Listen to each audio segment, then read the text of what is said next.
We're ready. I'd like to call this meeting of the Lancaster County Council to order here on June the 10th, 2024. Welcome everyone here tonight. I see we have visitors from different boards here tonight. We appreciate y'all coming as we work on our budget. And I'd like to especially welcome Mr. Rudy Carter. He's chairman of the CTC and former county councilman and chair for how many years were you on council? 14. So, too long, yeah. All right, and with that, would you please rise and join Councilmember Brian Carnes as he leads us in our Pledge of Allegiance, followed by the invocation.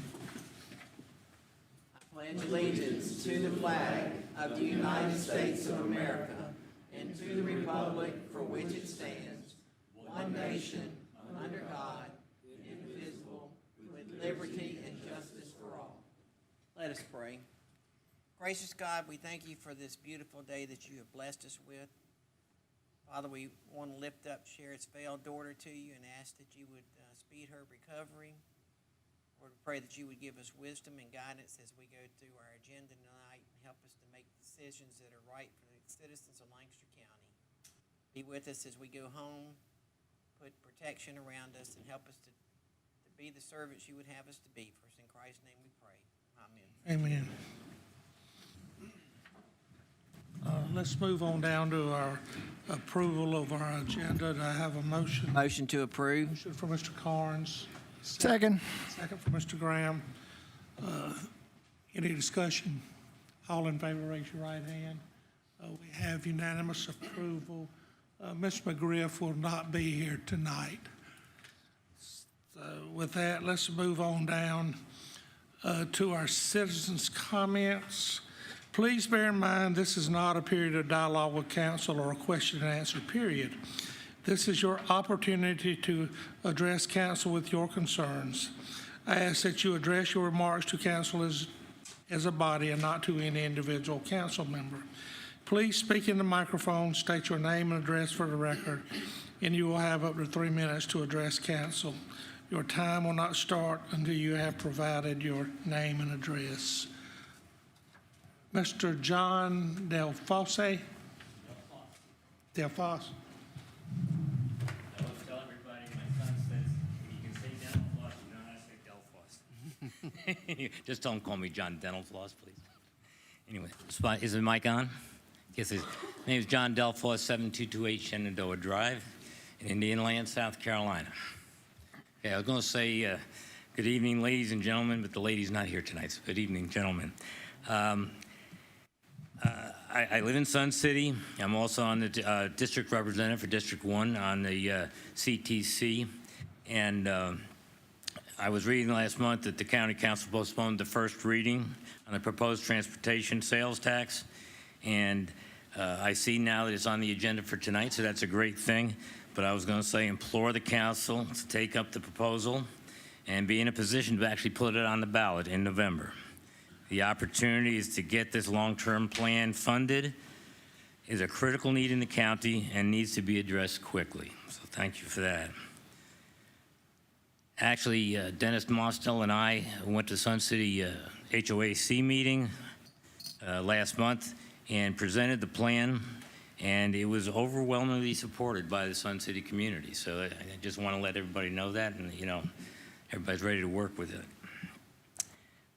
The other issue I wanted to talk about real quick is the plan for 521 corridor put forward by SATOT and RFATS. And I believe it's a flawed plan in that it really will only attract more traffic to the corridor and not solve the problem. As a matter of fact, the consultant for the county indicated that by increasing 521 from 4 to 6 lanes, the traffic will find its path of least resistance and only increase the number of cars on the road. In other words, you build it and they will come. And we've also now just approved a Costco on 521, which is going to increase the traffic even more. Instead of taking advantage of the alternate feeder roads off of 521, The plan shows a decrease in traffic on those feeder roads. CTC tax proposal recommendation improves these roads so the traffic can actually be diverted from 521. RFAT's proposal imagines using a U-turn in the median instead of a controlled intersection. I just can't imagine how you're going to turn off of 160 to head north on 521. You're going to have to make a right turn and go south and go through the median, go through, across 3 lanes, and somehow get back in and merge into traffic. Anyway, I've been asking RFATs to consider an alternative plan that would leave 521 at 4 lanes and solve the real issue, which is congestion at the intersections, with modern roundabouts. That's my proposal. Modern roundabout will increase efficiency by 30 to 50% at a minimum, improving safety and reduce costs and time to get it done. I would like to see the county request that SCDOT and RFATs consider the alternative of roundabouts and present a virtual simulation that demonstrates the traffic impacts of both proposals. At this point, they said they would look at it, and at the last RFAS meeting, they basically told us it's not what we would ordinarily do there, so we're not going to really look at it. I think it's important for the county to see a proposal, an alternate proposal that might solve the problem for the long term. The corridor on US 521 is a residential one, supporting homes, schools, churches, and local businesses. It does not make sense to me to put a 6-lane highway through the middle of this community. Thanks for your time and attention. Thank you. Do we have any electronic comment? Okay. Well, that concludes our citizens' comments. Let's move on down. We have a special presentation. We have recognition of National Association of County Awards, Mr. Dennis Marstall and Ms. Brenda Thompson. Thank you, Mr. Chairman.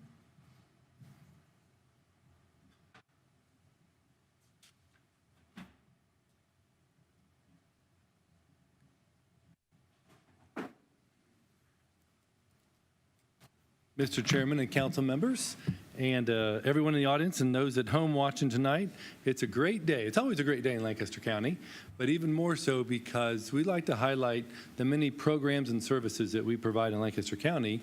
But tonight I get to highlight that we have award-winning programs tonight.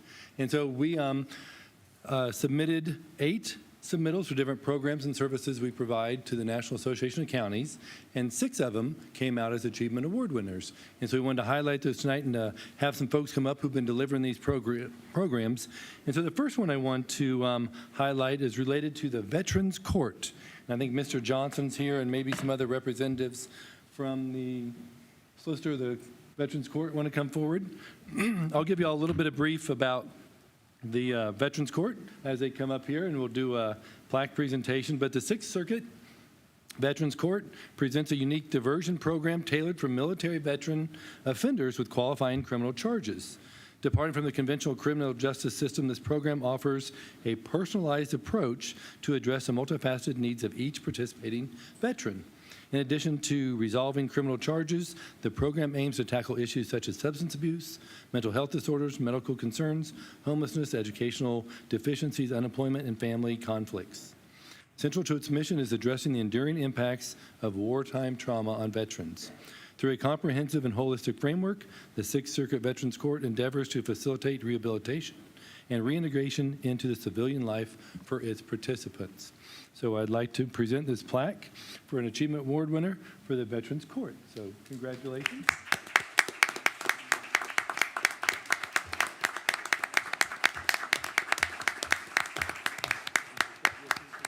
You want to say a quick second about the court? Hello. Yeah, what I'll do is, I'm Jay Johnson, and I'm over in Chester County. Randy Newman hired me to be an assistant solicitor. He's a great guy, by the way. And he told me to, hey, see what you could do with the Veterans Court program. So because of him, it started. And I'll just tell you one person who was a participant, who's a graduate, as an example of what can happen. So this person, he was in the United States Army. He was a helicopter pilot. He flew in Desert Storm in Iraq and in Afghanistan. And when he came back and retired from the military, he got a job as a helicopter pilot flying medical emergency people for Charlotte-Mecklenburg hospital systems. He went to a reunion down in Columbia, had some beers, came back on 77 in Chester County, had a little bit of a crash, and got a DUI. And he was able to get into our program, and he immediately lost his flying status, immediately. So he was working at Lowe's, and he came to our program, did great, completed everything. One of the things that was driving him was he had like a breathalyzer, an automatic breathalyzer that he wore, and they would text him and say, okay, give a sample right now. And they would do it 3 times a day at random times. So he had that on him to get his FAA flying license back. But we had him come to a retreat that we had last year to talk about what it meant to him. And he said that he thought about it for a long time, and he went back and looked at his log records in the helicopter of people that he had flown since he got back on flying status, taking them to the hospital and saving their lives. 316 people. Wow. So that's the kind of difference that getting a veteran in a diversion program and letting them get back to do what they know how to do, a difference they can make. Thank you very much. Thank you. Thank you.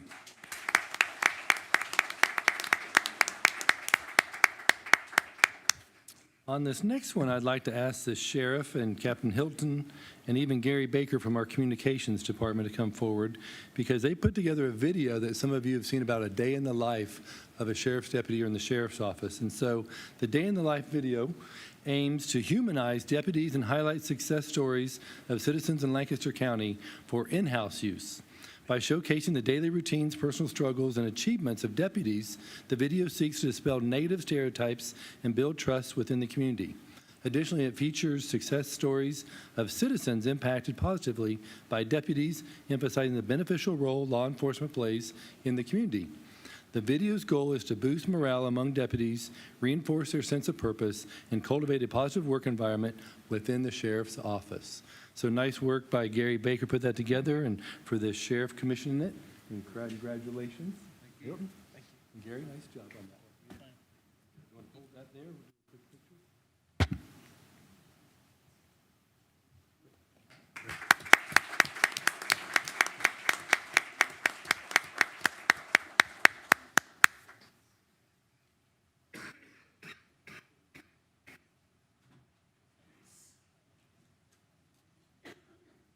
It's good when you get to share all kinds of good things. And so our next one, we want to have folks from the library board. Dr. April Williams, I know, is here, and some of her board members, that the library was recognized for its seed program.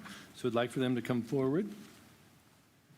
The Library Seed Program is a collaboration between the Lancaster County Library and the Lancaster County Water and Soil Conservation District. It aims to promote sustainable gardening practices, educate the community on growing food and flowers, and enhance nutrition.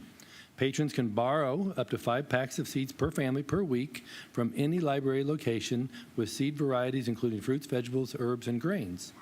The initiative was spearheaded by the Water Sewer District and expanded with the library's involvement, and has been a significant engagement since its inception in March of 2023, with over 4,000 packs of seeds checked out. The program also includes educational materials, planning guides, and community events like Springfest, featuring activities such as beekeeping demonstrations and making wildflower seed bombs. The librarian oversight ensures the program's smooth operation, fostering connections within the community and complementing existing library and community initiatives. Congratulations on the SEED program.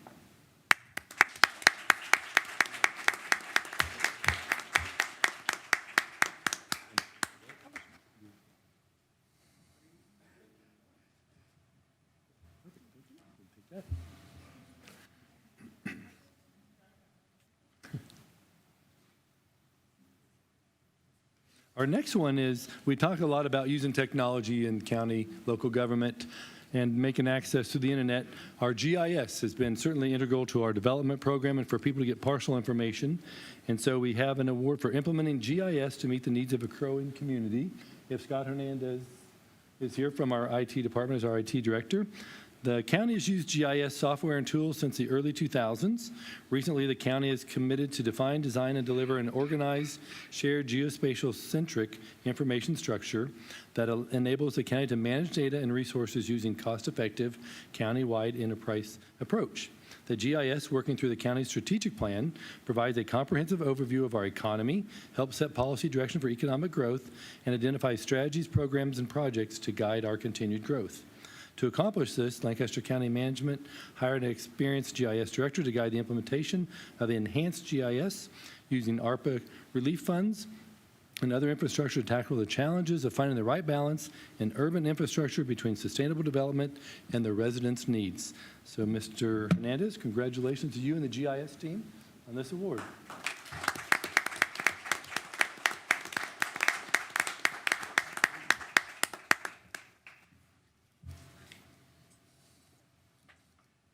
And the last two for County Council. And for our citizens, certainly want to highlight this. We've restarted or revamped our Civics 101 program this past year. And so I'd like to ask Brenda Thompson to come forward as our Communications and Marketing Director, who helped coordinate our Civics 101 program, which is a course that offers residents an immersive exploration into the inner workings of their county and community government. Through the dynamic sessions led by administration, county council, department directors, the participants gain invaluable insights into the functions and impact of county departments.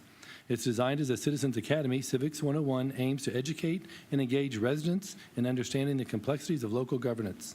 Over the course of 10 weeks, participants will delve into the intricacies of county government operations, fostering a deeper appreciation for the role of county government. Selection of the program is open to Lancaster County residents committed to their community, ensuring diverse representation, and fostering a spirit of civic engagement. And so while Brenda is up here, I definitely want to highlight when we created the Communications and Marketing Department, part of their goal or achievement was to help get the message out about our county programs.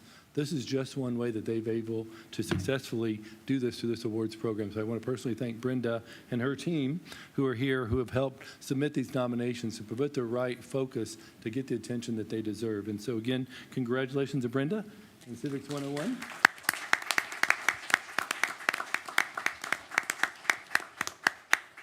And then the last one, which Chairman Harper has been instrumental in as well. We received our last one for the Student Mock County Council meeting as part of April National Counties Month, fostering civic engagement. And so the write-up on this is the Student Mock County Council meeting program is an immersive educational simulation designed to engage students in civic affairs and develop essential skills for democratic participation. Through role-playing as county council members and stakeholders, students explore complex community issues, engage in constructive debates, and practice decision-making processes mirroring real-world governance. The experiential learning approach cultivates critical thinking, public speaking, negotiation, and teamwork abilities while deepening students' understanding of local government and social responsibility. The program aims to empower students to become informed, active citizens capable of contributing positively to their communities. And to help get this award, I would like our clerk to council, Ms. Sherry Simpson, to please come forward because she helps coordinate this program along with Brendan, our communications and marketing.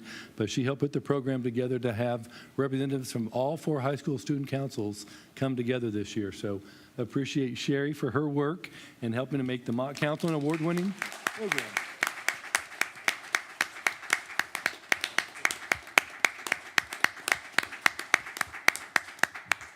Thank you, and certainly happy to highlight these. We'll put some more information out in the media about this, but again, this just recognizes the day-to-day programs that go on every day for service delivery in Lancaster County. And again, I think council would like to thank everyone that has participated in these programs here in the county. Let's give them all one more round of applause.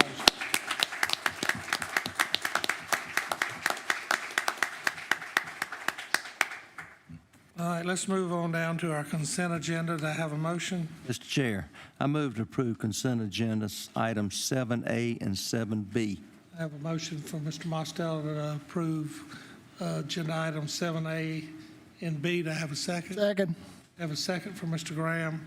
All in favor, raise your right hand. We have unanimous approval of our consent agenda. Let's move on down to our non-consent agenda. 8A, Resolution 1262-R 2024 regarding approval of the PIBA request regarding employee definition Do I have a motion? Motion to approve. Second. I have a motion from Mr. Carnes, second from Mr. Mosteller. Mr. Marstall. Mr. Chairman, council members, we received an interesting request from PIBA where they have been our state benefits health plan provider since 1992. But at their March 2024 board meeting, they did an amended definition to the term of employee for the purposes of eligibility to participate in the state insurance benefits program. And county elected officials, council members are eligible to participate in this benefit for county employees, and so they said that this is a one-time opportunity to exclude council members from the definition of employee. We would recommend and continue to keep council members as part of that definition, which would then in effect make you eligible for the ongoing health insurance coverage if you so elect. And so with this resolution, I would ask for affirmative vote that would maintain county council's ability to have health and coverage as a benefit of being an elected official in Lancaster County. Any discussion? Questions? All right, hearing none, I think we're ready to vote. All in favor, raise your right hand. We have unanimous approval, Resolution 1262-R 2024. Let's move down. We have a public hearing and third reading of ordinance 2024-1896 regarding amending the Unified Development Ordinance to UDO related to the removal of amusement indoor and amusement outdoor from the list for light industrial LI districts. Ms. Harden? Yes, sir. This is, like you said, the public hearing and third reading. The ordinance proposes to take indoor and outdoor amusements out of the light industrial zone. There's been no changes since second reading. Any questions? No, for Ms. Harden? Hearing none, we do have a public hearing on this matter, but no one signed up. So we'll move past our public hearing, and I'm looking for a motion to bring this matter to the floor. Motion. Second. For Mr. Blackman, a second for Mr. Graham. Any discussion? Hearing none, we're ready to vote. All in favor, raise your right hand. We have unanimous approval, third reading of ordinance 2024-1896. Let's move on down to 8C, public hearing and third reading of ordinance 2024-1907 regarding an amendment to the fiscal year 2024 budget related to the purchase of a bulldozer. Ms. Harris. Is there anything different? No, she wasn't with us last meeting.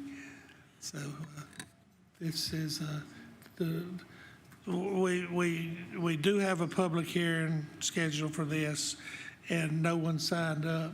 So we'll move past the public hearing, and I'm looking for a motion to bring this matter to the floor. Motion to approve. Motion from Mr. Carnes, second from Mr. Louise. Any discussion?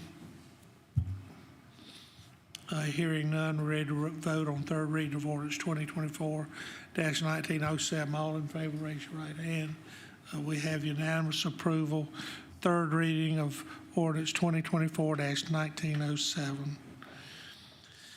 Let's move down to third reading of ordinance 2024-1905 regarding rezoning property located at 1540 Old Pardue Road from low-density residential, LDR, district to rural residential, RR district. The applicant is Peter Seitz. Mr. Chairman, I need to recluse myself from this, Okay. because the purpose is to create a competing business that I'm in. Okay. All right. Mr. Graham was filed his recusal form with the clerk of the council. All right, so I'm looking for a motion to bring this matter to the floor. So moved.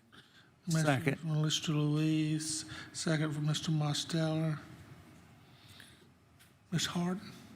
Yes, sir. As you've stated, this is third reading of an ordinance to rezone property 1540 Old Party Road. There's been no changes since second reading. The proposal is to take the zoning from LDR, which is low-density residential, to RR, which is rural residential. Rural residential is already in the area across the street, and the Planning Commission also recommended approval.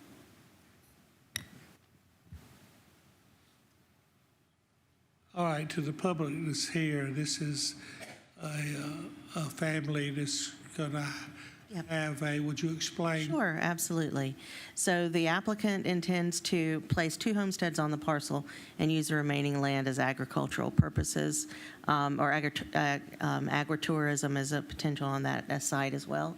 The 2 houses, one of the questions that council has answered in previous meetings was one was for the property owner and one for the property owner's daughter and her family.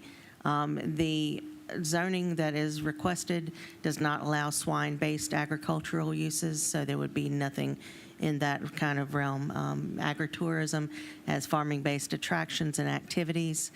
There's definitions in our UDO that are on the screen. It's operate for the enjoyment and education of the public that combine tourism and agriculture, such as cultural centers, hay rides, corn mazes, and petting zoos for farm animals only.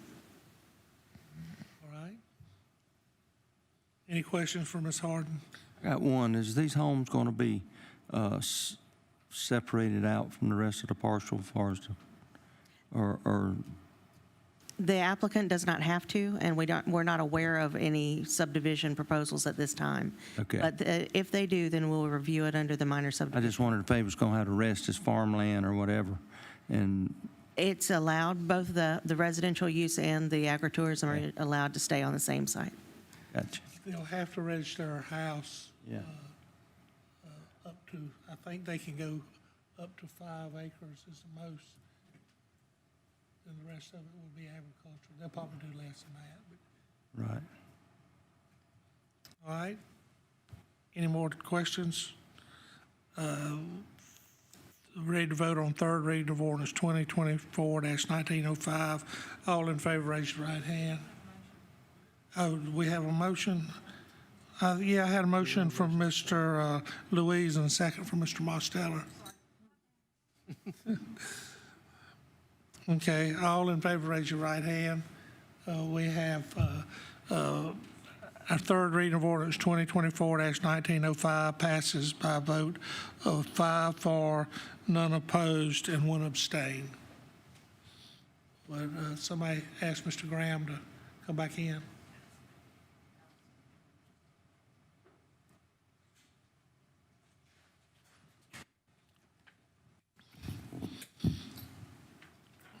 All right, let's move down to second reading of ordinance 2024-1908. This is authorization of a second amendment to fee agreement for Project Tree and Project Tree affiliate. Do I have a motion? Motion to approve. Motion from Mr. Carnes, second from Mr. Blackman. Ms. Carnes. Good evening, County Council members and County Administrator Mr. Marstill. The Economic Development Department has brought before you the second reading of Ordinance 2024-1908, which reads to authorize and approve the execution and delivery of a second amendment to the fee agreement by and among Lancaster County, Project Tree, and Project Tree sponsor. Project Tree is a longtime employer in the county, and they are planning on investing $9 million in their existing operations here in Lancaster County. This investment in new equipment will make their supply line more cost-efficient. The first item I'd like to address is the numbering on the resolution that was presented at first reading, Resolution 1261R 2024. I'm going to confirm that that numbering was a Scrivener's error. Okay. Copies of the original fee agreement, the first fee amendment, along with the second fee amendment have been provided as attachments, backup material, and Exhibit A, respectively, for your review. SSRCs are outlined in Section 5 of the second amendment to the fee agreement. Already in place is a 58% for payments due without penalty in years 2022 through 2024. of 40% SSRC for payments due without penalty in years 2025 through 2028. The new SSRC for the $9 million investment will be a 25% for payments due without penalty in years 2029 through 2033. The job commitment remains unchanged from previously stated in the original fee and the First Amendment. But just to kind of go over that or summarize, so it was 62 jobs in calendar years 2020 through 2022, and then 40 jobs for calendar years 2023 through 2031. In Section 5B, Section 5.01J of the fee agreement is amended to read, SSRCs are not applicable in any year immediately following a year in which the company fails to maintain the job commitment. The new $9 million investment is tied to the following provision in Section 5B of the Second Amendment. SSRC shall not be provided in the event the sponsor, collectively with sponsor affiliate, does not invest at least $9 million in economic development property by the end of the investment period, which is year 2027. The Economic Development Department recommends the Second Amendment to the fee agreement and requests your affirmative vote. Thank you. All right, any questions for Ms. Carnes? All right, thank you. Any discussion?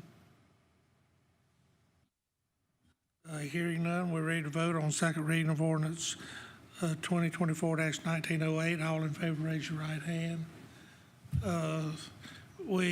Second reading of ordinance 2024-1908 passes by a vote of 6 for and none opposed.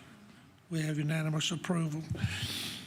All right, we have a public hearing and first reading of ordinance 2024-1913 regarding rezoning approximately 2.56 acres of property from urban residential UR district to medium density residential, the MDR district. Applicant is Carlos Sanchez. Ms. Harden. Yes, sir. This is first reading of an ordinance that was recently reviewed by the Planning Commission to rezone 2.56 acres of property from urban residential district to medium density residential district. The location of the property is off Country Acres Road. It's in the previously named Reed Point Division, and the applicant has intended to develop the property as residential. The existing zoning being UR, which is urban residential, and the proposed zoning being MDR, which matches the zoning further down Country Acres Road and in the vicinity. The 2040 future land use for this area is a growth area, which supports changes in density. The property pictures are shown, one from facing off Reed Point Drive and one from Country Acres Drive are on the screen. The parcel is currently vacant. It was formerly part of the Reed Point development, and Reed Point development was developed in several phases, but this section was left as quote-unquote future development on the site plans and did not have specifics. The applicant purchased the property in November of 2023, and the intent is to divide it and build 4 houses on it. The current property zoning of UR has some hiccups to it in order to develop it for fewer units. So it's surrounded by residential and commercial uses. The proposed zone of MDR, which allows for 2.5 units, is adjacent to it. The current zone of UR, if it was part of the original development, would have gotten 6 units per acre. So this is essentially a downzoning and would make the process more amenable for the applicant. Lancaster County Planning Commission held a public hearing on this. No people in the audience were there to speak for or against, so the Planning Commission has voted unanimously to recommend approval on the proposed rezoning. All right, any questions from Ms. Harden? Yeah, I don't know. I just don't recall UR zoning. Did that replace mixed use, or where did that how long has that urban residential been in place? It's on the books, and it's only in a few places. There are some planned development districts that converted to urban residential. Urban residential requires a minimum lot size of 7,000 square feet for a basic single-family home. And the MDR requires, well, it's allowed 2.5 units per acre with a minimum square feet of 10,000 square feet. So it's the density change is the big change here, and it's going down in density. But it does exist. It's in the book. I've been on council about 8 years, and it's the first time I remember hearing about it. Let's put it like that. Okay. So the parcel to the west of this site is MDR as well? Yes. And how big is that parcel? Not quite sure. We'll look it up on the map while you have it, if you have other questions. So if they put these two parcels together, then they're MDR, Yes. and they can have a higher MDR. density then. The higher density is the existing one at 6 units per acre. They're asking to go to a lower density of 2.5 units per acre. And he's looking to build his own home on this?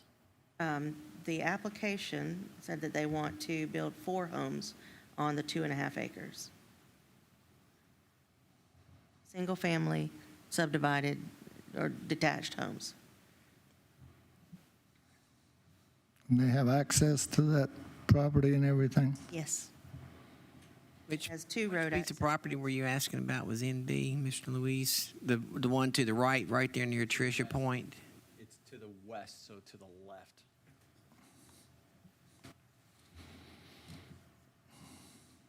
That section down in there, I think there's some apartments there and some mobile homes and stuff down in that section. There may be a house or 2 there as well. But I was thinking if they purchase it and combine it, then they have a... Then the density would be the same whether it was combined or not. I mean, you can do more density currently on that 2.5 acres, but it takes a lot longer development time under the UR. The MDR doesn't take as much. It is distinctly out there that you can go in and propose to subdivide under the regulations. The property to the west, it has a considerable number of pieces of structures and maybe trailers and cars on it. Is the property owner here? Does she want to speak? Does she? Can we come to a Yeah. microphone and get your name and name and address?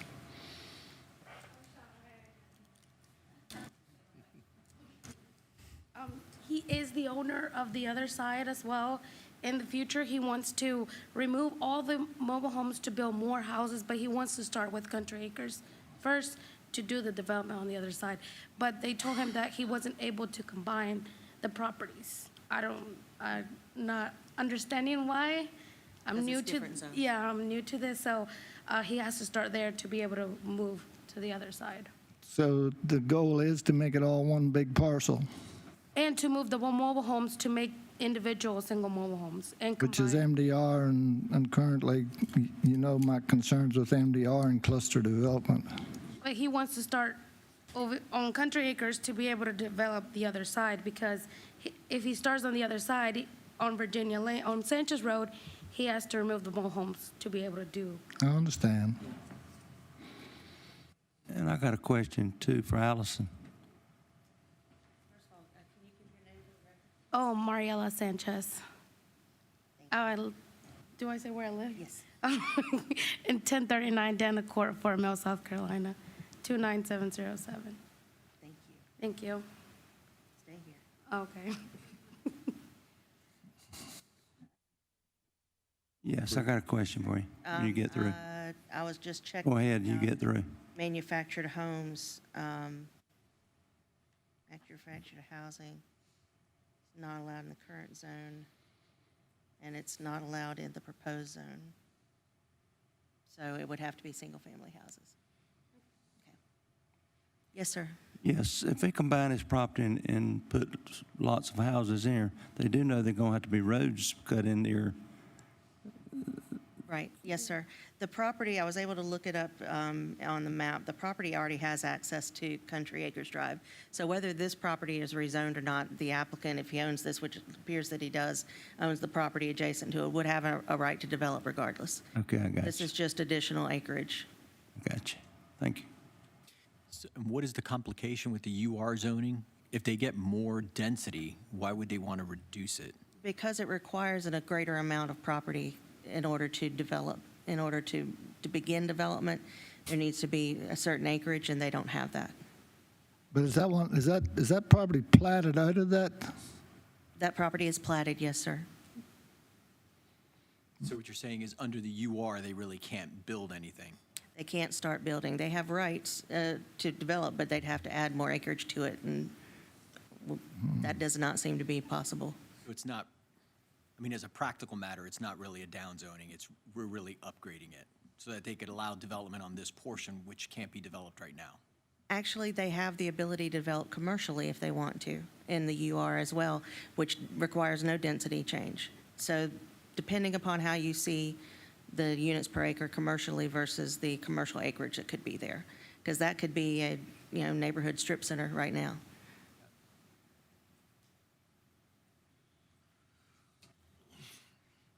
All right, any more questions for Ms. Harden? We do have a public hearing on this, but no one signed up, and we'll move past our public hearing. And I'm looking for a motion to bring this matter to the floor. Do I have a motion? I'll move this motion forward just so that we can have it in this hearing, but I do have lots of questions about how those two parcels are going to be combined. All right, I have a motion for Mr. Louise. I have a second for Mr. Blackman. All right, discussion.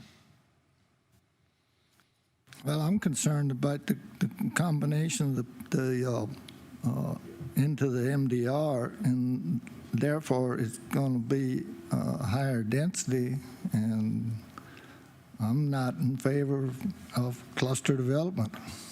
How big did you say how big a parcel was next to it? No, sir, I haven't. What will the combined acreage be? Will it be under 25? Yes, sir. The neighboring acreage is 9.78. How much, 9? There can't be a cluster.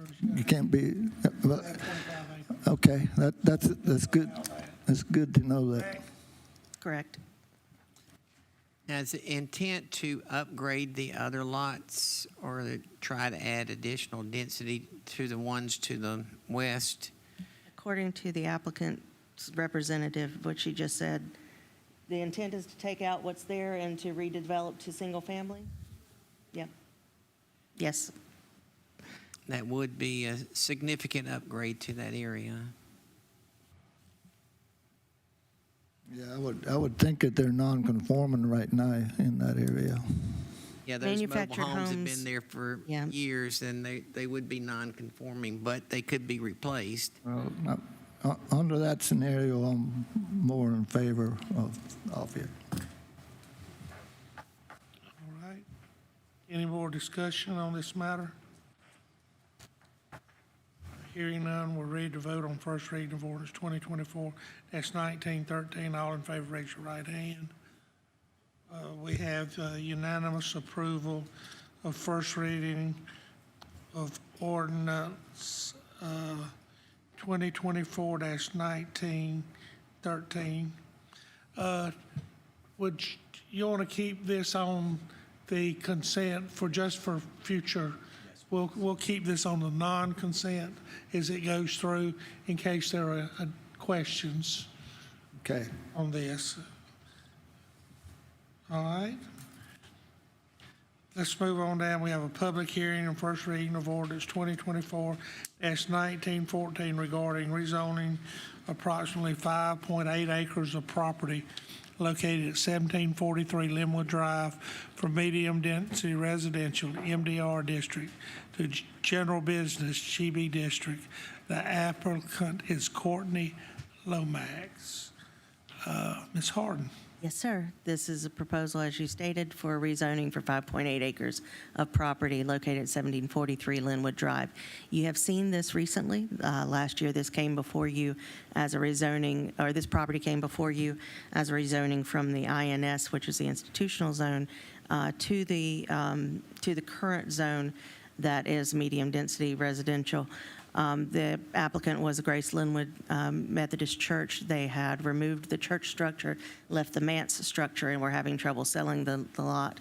And so they'd asked for a rezoning. The rezoning apparently worked. Someone has purchased the lot. And now that owner would like to install a daycare center on the site, on the site. And the property is adjacent to general business, both to the north and to the east. There's general business across the street. And the area is shown in the future land use as growth area. On the left is a Google view of the residences left on the site as you get to the corner of Evans Drive and Linwood Drive, and on the right is the aerial photography showing you that it's close to Lancaster city limits, but it's not quite there. Also showing you where the intersection of Evans and Linwood is, so that there's 2 streets available to access this 5-acre site. A little bit of history of the background of the removal of the church was provided in the staff report. Water and sewer and septic still serve the site, and the proposed zoning does fit within the comprehensive plans guidance for the future land use for growth area. So the Lancaster Planning Commission held a public hearing on May 21st. There were no comments received from the public. The Planning Commission voted unanimously to recommend approval. In addition, one of the commissioners commended the applicant because they said they were having trouble finding daycare for their child, so they decided to start a business in order to answer the need that was already there. Could you go back to the zoning map? Yes, sir. Is there, everything's MDR? It's MDR and general business.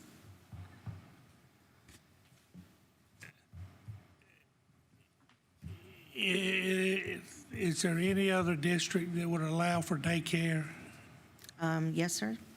But anything It else? wouldn't be, it'll be spot zoning? Yes, sir. Okay.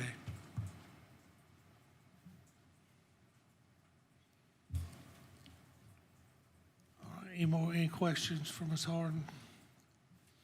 We do have a public hearing scheduled for this. Anyone sign up? No one signed up. So I'm looking for a motion to bring this matter to the floor. So moved. To approve. Motion from Mr. Carnes. Second. Second from Mr. Marsteller. Any discussion? I think this would be good for this area. There's a big need for daycare in Lancaster County, and I think this would fill a big void in this area here. All right. Any more discussion? Hearing none, I think we're ready to vote. All in favor, raise your right hand. We have unanimous approval. First reading of ordinance 2024-1914. Could you also leave this on the non-consent agenda in case I got questions? That's in my area. All right, let's move down to second reading of ordinance 2024-1910 regarding approval of the fiscal year 24-25 budget. Do I have a motion to approve? Need a motion to bring it to the floor. Motion to approve. Motion from Mr. Carnes, I'll second to bring it to the floor. Mr. Mosteller, Mr. Marstall, Ms. Harris. Mr. Chairman and council members, for our second reading tonight, we have Jamie Pruznak as our budget director, who will walk you through the PowerPoint for the presentation, and then we'll talk about a reduction in anticipated millage at the conclusion of her presentation. Ms. Pruznak? Good evening, council. Thank you, Mr. Marstall. Tonight is your second reading of your FY25 budget and the goals for today. We're going to review again our general fund revenue, the projections, and particularly the building permit cycle. And then we'll walk through the decision points, and these slides you're already familiar with from previous readings. Last week, you discussed revenue projections for the general fund. Specifically, you asked for staff's assumptions and methodology in determining the projections. The finance staff, the auditor's office, the treasurer's office, the assessor's office, and building inspections, all of us met, reviewed the information, and specifically, we reviewed historical data for the revenue sources that are listed here in the general fund. So if you recall, we first came to you with revenue projections in April. We came to you again on May 8th with revenue projections, and now we have more information because we've completed the month of May on actuals. And that's what you see listed here, historical data and actuals. We are confident in the ad valorem actual of $33.7 million. We shifted the treasurer's collection rate from a 95% collection rate to a 98% collection rate, collecting the levy. And we know that the population is growing, but we also know that our market is cooling. We've adjusted the vehicle tax. We anticipate collecting about $125,000 more by year end for the vehicle tax, and that's after conversation with the auditor's office and the treasurer's office. And we also anticipate collecting about $200,000 more in interest income. And that's because our local government investment pool, the interest rate there is about 5.5%. And we also, back in April of 2023, did an investment. So you see that 1.7 on the last line jumped up to 3.8. That's because we did a hefty investment of $20 million in April of 2023. More to earn interest on. That leaves us with, at the bottom of the slide, $325,000 in adjustments for revenue. We've also discussed the development to revenue life cycle. And this is a piece of information that our assessor, Brad Carnes, helped us to develop. So we see these properties are coming online, right? So at what point can we count them as cash in revenue generation? That's at the certificate of occupancy. So if you get a certificate of occupancy on or before that 12/31 date, we can count you. Building permits, this is information that was provided by our building inspections department, number of permits by fiscal year through June 1 of 2024. So you see that number is going up. And then in 2023, you see the numbers starting to drop. So from 2022 to 2023, you see a decrease. From 2023 to 2024, it decreases.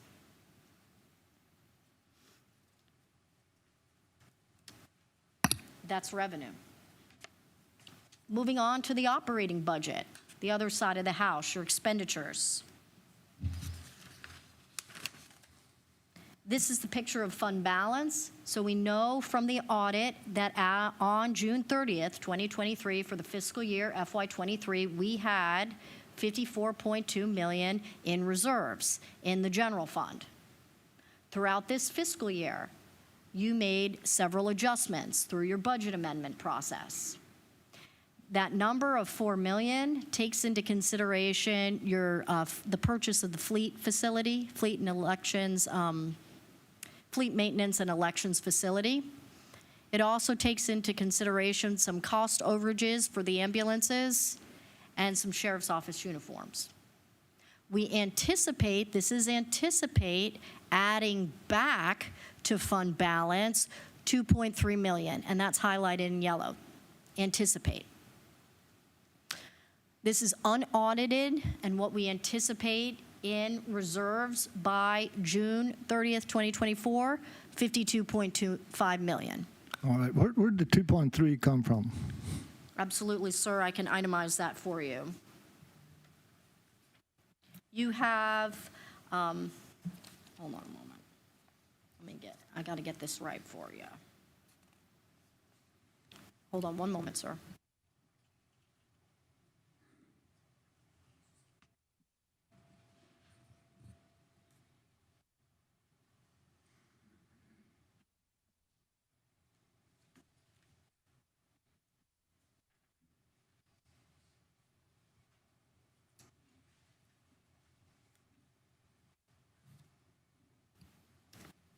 Sir, the 2.3 is accruals for accounts payable for unpaid invoices.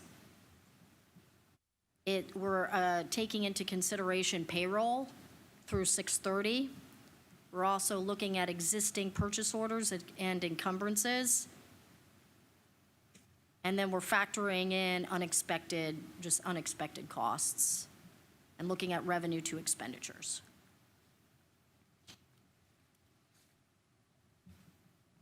Could you repeat those again? I didn't catch them. Absolutely, Mr. Mosteller. That's a positive number.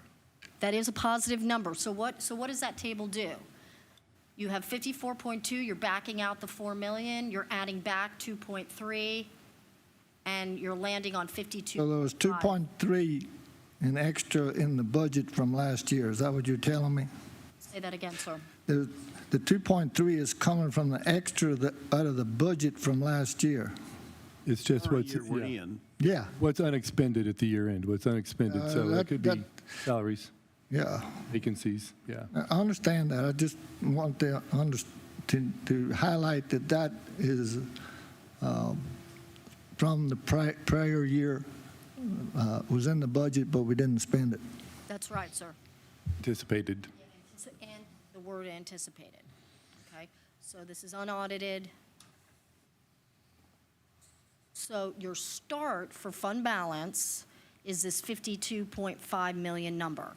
And here come the appropriations. So what is the percentage on the anticipated FY24 year end? What our fund balance is always, we've been told to keep a certain percentage, a low amount and a range. So what does this percentage represent? What does this amount come to as a percentage? Just the general fund could roughly be 90 million for the general fund, Just about, so 60%. hold on, we're going to do the math for you, Mr. Blackman. So 55% is, this represents our percentage, which by financial standards, we normally keep Recommended percentage is 28 to 32. 32.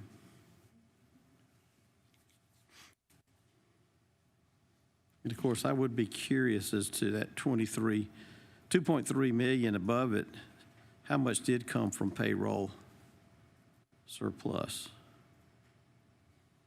So part of the fund balance where it says we want to maintain at least the 28 to 32%, and then it says when we are above that percentage, recommend some type of usage, which is what we are suggesting then, why we're showing 2.3 million at the year end, then looking ahead to fiscal year FY25, we're suggesting the one-time expenditures on the next page that she's headed to right there. So that 52 million number is your start, and then you start with your appropriations out of fund balance. And here's the list. It's about 1 million.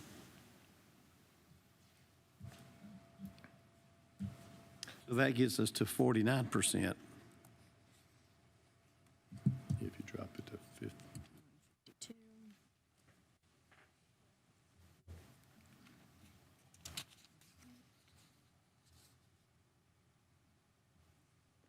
Okay. I mean, as we talk about increasing millage to our citizens, I think it needs to be brought out that we do have a hefty surplus.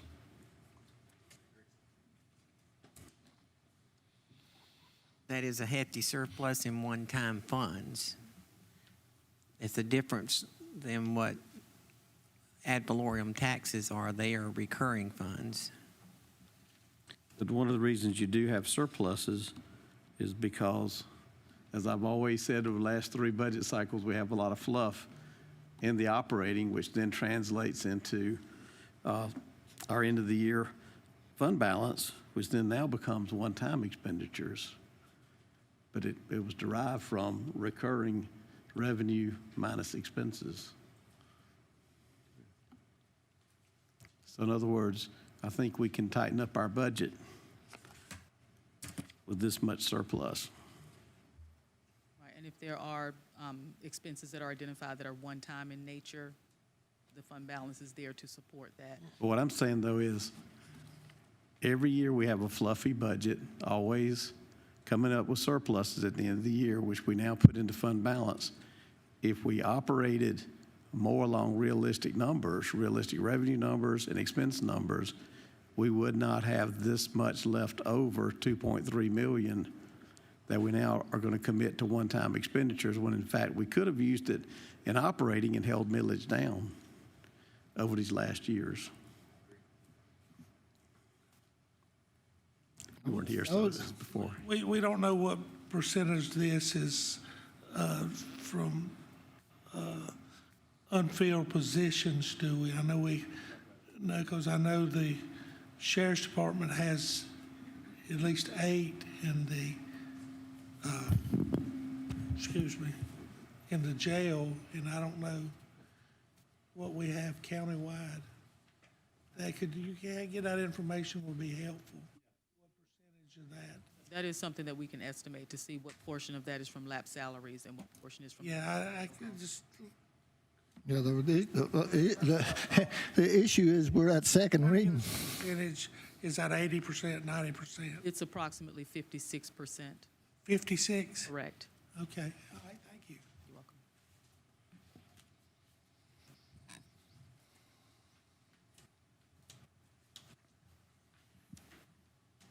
Shifting to position adjustments.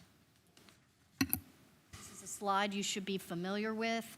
The only change to this slide is that 23.3 that you agreed to do an adjustment to EMS and a vacant position for deputy director for a total of $211,000.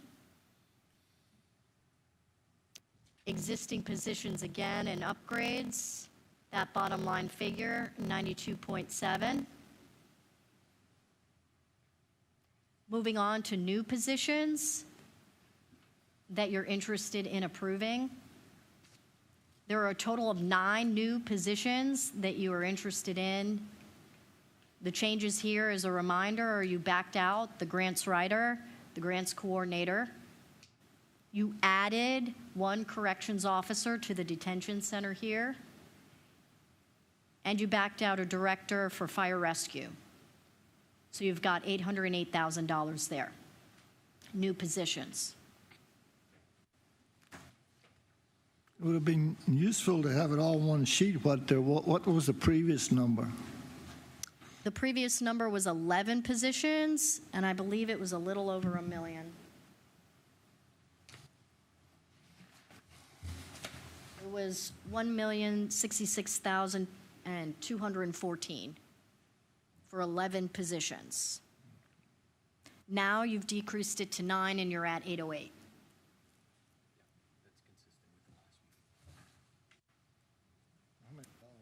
So we're going to shift gears, and we're going to focus on those operating costs, going away from people onto operating. These are your adjustments to operations.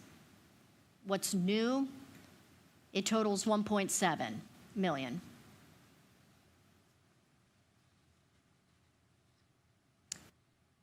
Shifting to external requests, these are requests from your community partners.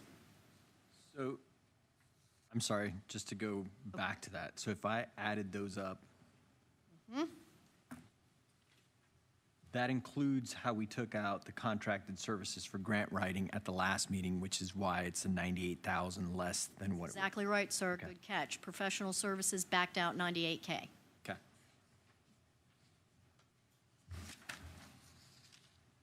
To get you to 1.7.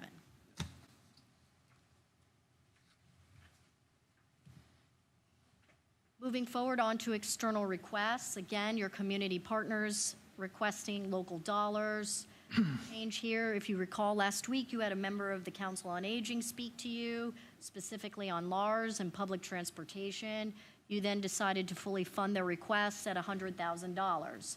So your total bottom line for external requests is $1.9 million.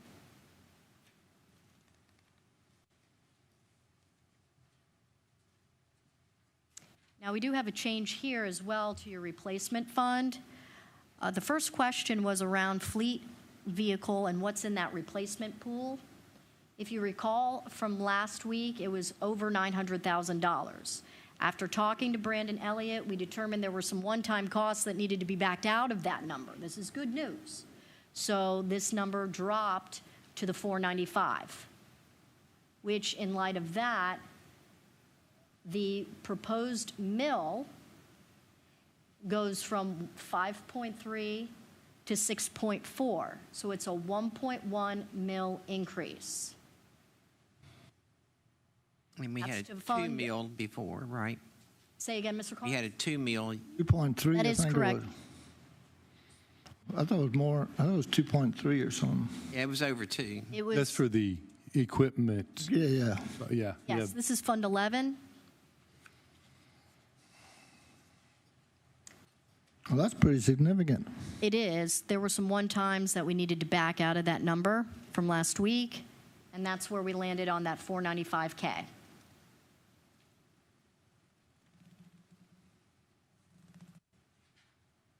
So now we're proposing 6.4. That includes all of the items listed here, and particularly those sheriff's office vehicles. So that total figure comes down to a little over 3 million. Proposed increase 5.3 to 6.4.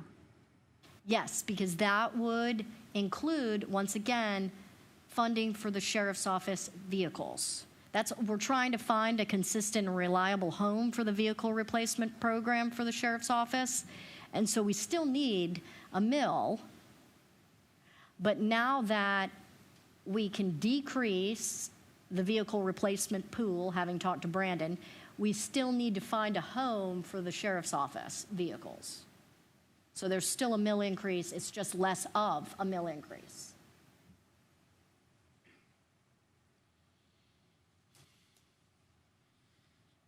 So we're going to give 19 for the sheriff vehicles. It's What's a that? total of 31 vehicle. Okay, Mr. I Marshall. just want to make sure I was reading it right. Okay, thank you. You answered my question. Okay. Now, this slide you should be familiar with. This summarizes all the things, right, that we've been talking about. So we came to you originally last week with a 4.2 mil increase. Now, having done some scrubbing on the revenue, having done some scrubbing in expenditures, we are proposing up to 2.4 mils on your general fund. So if you're looking at this table and you're going about halfway through the table, you see that 601 delta. Mr. Luis already brought up the 98K, but now that we've received the federal earmark on the cars for the sheriff's office, we can reduce our general fund budget by over $500,000. So it was sitting in the general fund as a placeholder in the event we don't get funding. Now we've got funding. We're reducing it. So that's where you land at the 1.2. So the 98,000, the 503 equals the 601K. We've scrubbed our numbers. We're thinking we can make an adjustment of an increase in revenue to 325,000. That's particularly in the vehicle tax and interest income.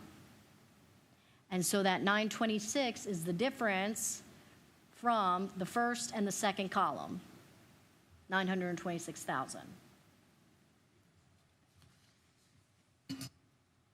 Millage history, if you pull it all together, we are proposing 91.2 mils for general fund, general purpose government, county debt, which we know our auditor's office certifies has decreased from 6.9 to 6.9 decrease. New piece of information, capital improvement from 5.3 to 6.4. Court mandated security stays the same at 3.9. You've got a new total across at 107.5. And the change from prior year, from the 104.90 to 107.50, is 2.6. And we know that our auditor certifies a mill for us, and that value is $518,035 for this year.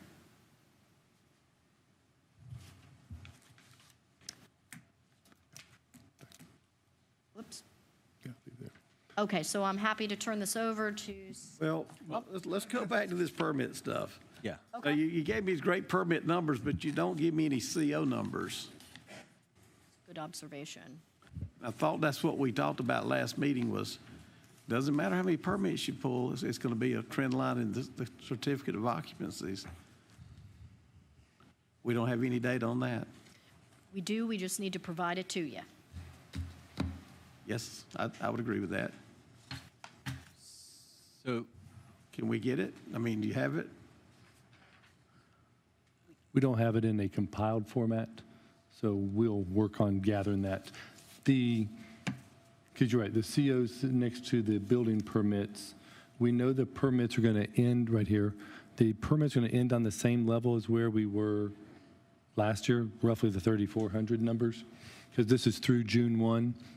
We're averaging about 300 building permits a month, and so we have not put that next to the COs from last year. Well, we haven't done that. The assessor may have, but we haven't put it next to the COs and the permits. At our last meeting, I pointed out, and you agreed, that permits was not what we were looking for. It was the COs. I'm disappointed that y'all bring us permit numbers again and not the closeout numbers. Understood. See trend lines. I don't remember the focus on the COs, but yeah, the focus on the permits. But you're right, they're connected. They're connected. No, that trend line doesn't tell us anything to anticipate revenues for next year. It's the certificate of occupancies and those trend lines. They give us an indication of how much new growth we could add. Councilman Blackman, I'm sorry, I know that we don't have the COs, but I do have some notes from the assessor, who said that in 2023 there was a drop in completed homes versus prior years, that there was also evidence of a slowdown in the schedules for some subdivisions. Some examples would be Roslyn and Wilson Creek. There are several possible factors, including interest rate hikes, market forces, and infrastructure completion. He said the drop in new residential revenue was, however, offset by a higher than typical increase in commercial. This was due to the addition of several new multifamily apartment properties coming online, and he said that that was an anomaly in 2023. So, but we'll definitely work on getting the CO numbers for you. And one point in time does not a trend make. We need to see multiple periods to determine a trend line. I would agree with that. Because you're talking about 2023, that tells me nothing about we what we can haven't completed anticipate. 2024 yet. So 2023, as we do work on these numbers, we do have to look at everything. And sometimes we have to kind of do the best that we can. We're not trying to keep information from you. Sometimes, I mean, we're human, we're not perfect, but we're trying to do our best. I know, I'm just disappointed. I asked for it last meeting and we don't have it tonight. Okay, well, we will get it for you. We will get it for you tomorrow. I'd like to go back to the revenue assumptions. Can you go back to the first page? I'm trying to understand our interest income. Absolutely, sir. All right. We got actual for last year, but we didn't budget 3.866 million. Correct. Do you know what we budgeted? Is that 20% increase from what we budgeted last year?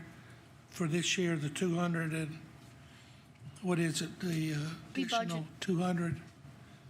Go ahead, sir. Is the additional 200,000 more than we budgeted last year, or do you know? Yeah, off the top of my head, we budgeted around $2 million in interest income. $2 million in interest income. So what happened there with that bump that you've observed is we took about $20 million in April of 2023 and invested it into our savings account. So that's why you're seeing that 3.8 in actuals. But that was a one-time. Is it still there? Oh, yes, it is still there. It's gaining interest. It's gaining interest at 5.5%. So that was an anomaly. So now what we have proposed is that 2 million figure is to kind of go back, turn back the clock to 2023 and budget again 2 million. And we know that interest rates are at 5.5%, so we're going to add an additional 200,000 to the 2 million for interest income. Yeah, but So that's why you see- interest income's more than, it's going to be more than 1.835. Yes, sir, it will be. It'll be closer to 4 million. Yes, sir, and we are budgeting conservatively. We're budgeting half of that. Yes. I mean, that's very conservative. Yes, it is. Especially if you're, with money that you're putting in a fairly safe investment, I would think. Yes, sir, but we realize the historical data, and that's that last line, and that interest rates now are plateauing, they're stable, but we anticipate it to cool the market and to decrease. So we are budgeting interest income at 2 million. Roughly there. I agree with the chair. That revenue is up in that, so I don't know why we can't use more than $200,000 to help bring its millage down. Money that- I don't think that is, I think that's a little bit low, $200,000 here that we could use. We could use it on the capital. Capital, anything, yeah. Yeah, we could reduce that millage. I mean, that's adding, we could pay for this IT software agreement, department kiosk, keep $704,000. I mean, we can disposal and convenience site maintenance or attractional services. I wish we would look at some of these expenses and offset them with that to keep our mill values down. I'm not mill to keep our increases down or to get rid of them. I mean, that's additional 3 or 4 mills right there. I know it's peaked right now because like rates have came down a little bit on savings. I know on the lower end they have, not with that kind of money, Mr. Chairman, for the evaluation of the projection, I do understand that we have a large increase in the investment income compared to prior years. But again, consulting with the treasurer, the auditor, our finance team, we did bump it up some to $2,035,000. So we did make a bump in it. We want to still maintain some conservative forecasting. And if we get back to that bump level of 23, 24, it still seems like a sound. I understand we may realize more, but it still seems like a sound budget number for which to budget on. The money that's invested, is it invested at a fixed interest rate or is it a floating rate? The local government investment pool, LGIP, it does fluctuate. I mean, not every day, but it does fluctuate. So being at 5.4 is a pretty good investment. Well, that's what I'm saying, you know. It's good for a certain amount of Yes. period. How long They is it? adjust their rates. Right. I can't tell you what cycle, if it's every 6 months or 3 months, but they do adjust their rates. But if we use it for some one-time money, it ain't like we're digging in for this for next year or whatever, but. We can move the gym wall padding, floor replacement, there's $250,000. We can buy a truck, $200,000. dump truck, 150. Ambulances, and because that, the replacement fund, that is in the millage comes out of, It's standalone. That's the standalone where we're proposing the 6.4. That You do is the correct. millage, yeah, the That millage is number. correct. It has its own millage. improvement. There it is. It's its own fund with its own millage. I have a few questions. So if I'm understanding this correctly, is the $926,000 reduction, well, what was about the 300 revenue increase plus the 600 reduction, is that what resulted in the decrease of about 2.7 mils? Yes. Okay. And then you had said that there were no ad valorem increases because the market is cooling, right? 33.7 is where we are as of 5/31 for ad valorem. People have paid their personal property tax. We don't anticipate receiving much more. It's now delinquent. So we are confident in the 33.7. Right. So we didn't adjust that.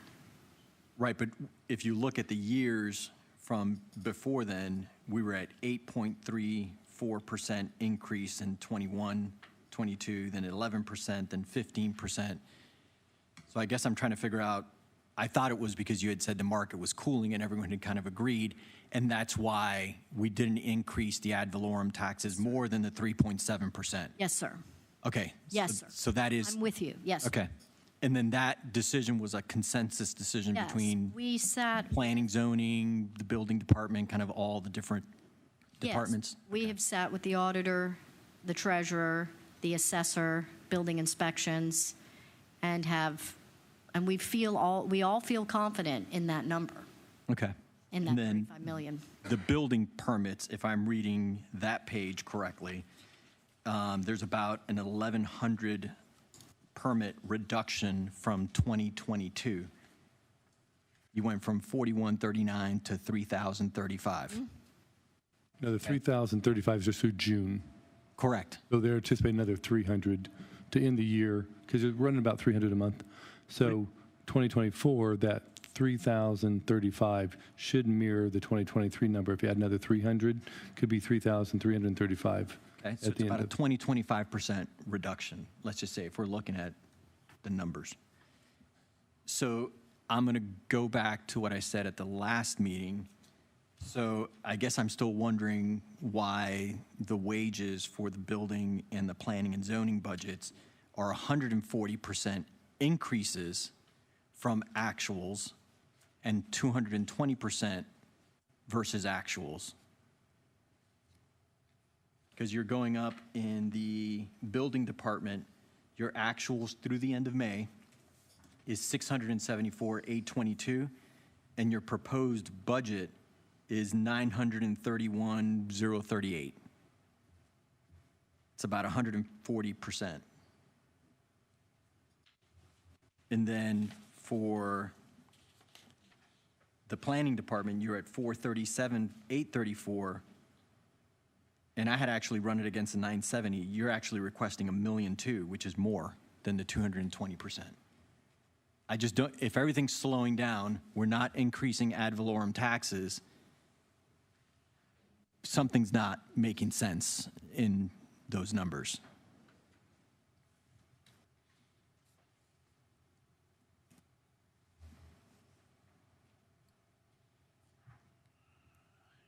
You're just looking at the straight salary wages line item? Yes. Yeah, we can look at that. Can you verify, are you on page 29 of 107, sir? I'm on page 27 and 29, correct.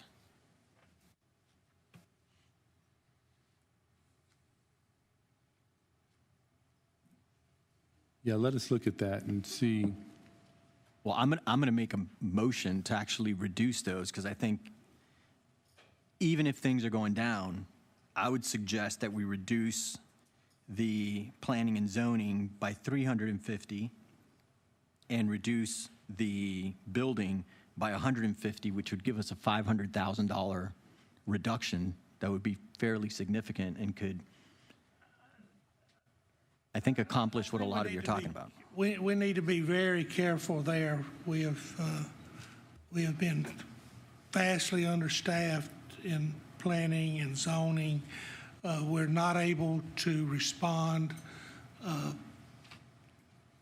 But probably the time we should be able to. Would you address that, Ms. Harden? Sure. It's not a 25% discount from this year to last year. Not discount, but change. We will end up almost the same as we did in 2023. There's been larger changes in previous years. Some of the things that we have experienced in the last year and since I've been here, and the trending was that we are experiencing duplicate opportunities for us to review plans.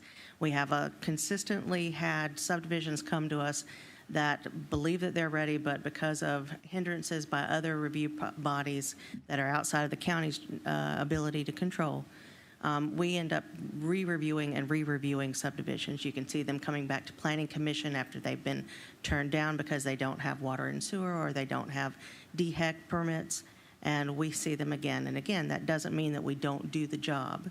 We have also been down staff-wise in code enforcement, which is the reason that we are coming to you with a report in 2 days about the abatement process, because we've had some issues where the public has noted that we are not as on the ball as we'd like to be, and that's part of that.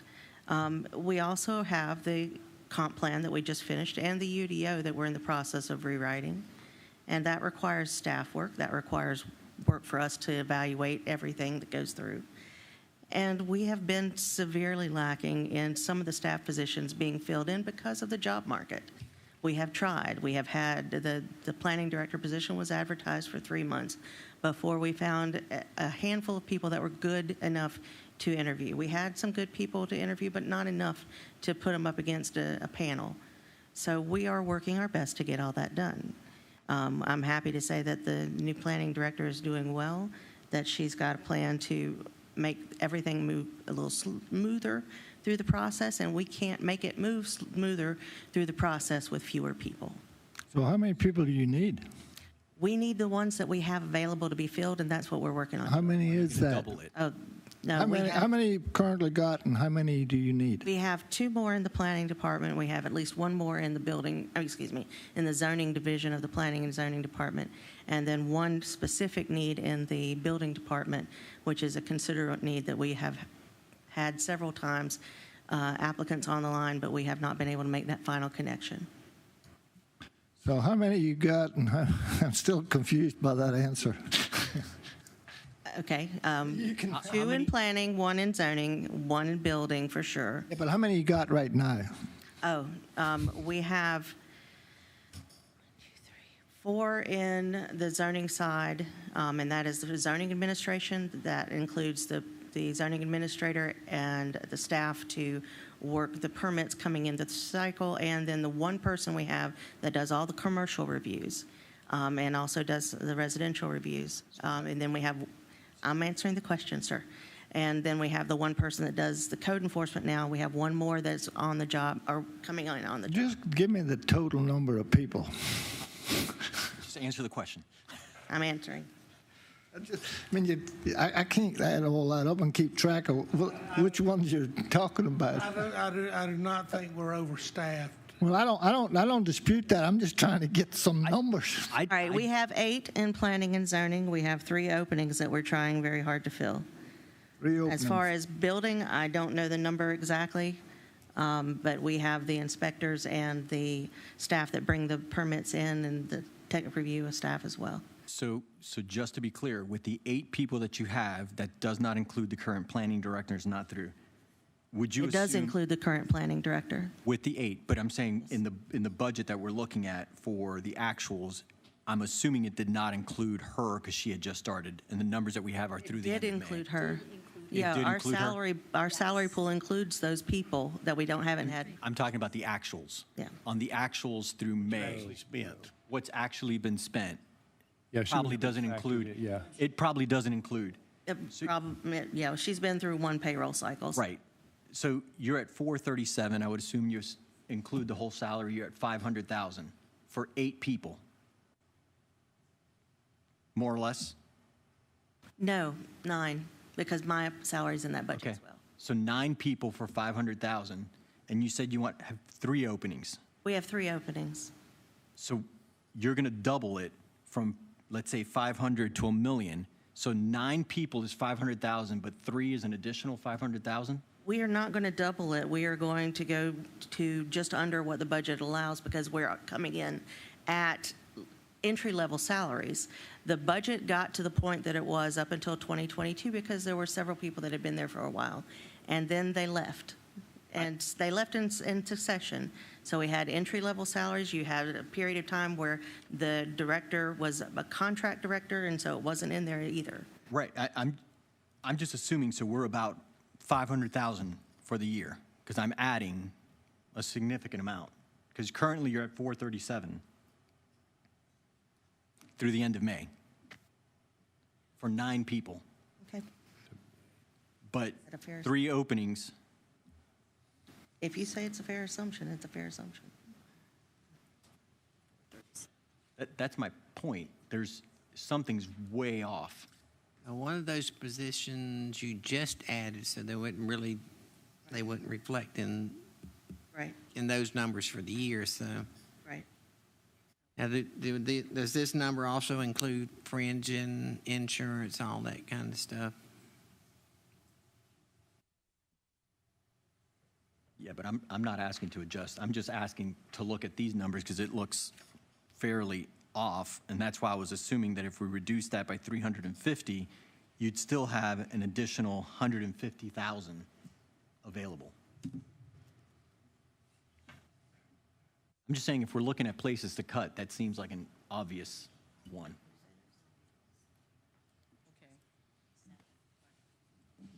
All right, I want to make sure that we're clear on the question that we're answering about, and I'm on page 29.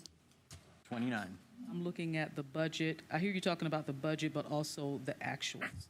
So the Correct. budget would include all positions, whether they're filled or vacant. Correct. Okay, and so the actuals would only be positions filled, the salaries that are charged, and this is only the salary line. This is not Correct. the benefits that go along with it. So the 437 actuals Correct. is for 9 people, It's which for- doesn't include full salaries because some of them came in later. Let me make sure that I say it right. The 437 includes the number of people for positions that are filled. Correct. The 9. I don't know if all 9 are filled. If she has 9 positions total, I don't know if they're all filled. I think that's what she was speaking to about, because there's only going to be actuals for people in I thought that's what Terry seats. had asked. How many people were there now? That's why I was asking. I think we want to make sure we're clear on the question. Do you want to know how many positions in total? And How many then people are in the building working? how many filled positions? Yes. How many people are working? Okay, how many positions do you have in total? Line item, for that line item, Madam, in this department? Yes. Okay, so 12 positions budgeted, 9 positions filled. So that would, Correct. okay, so that would be correct, 9 positions for the 400. So I'm just saying, I don't want to reduce something that you need, but it just seems like 500,000 is way more than what you would need. A couple of those positions have been filled in the last month or two, and it have been down to as low as, what, 6 or 7?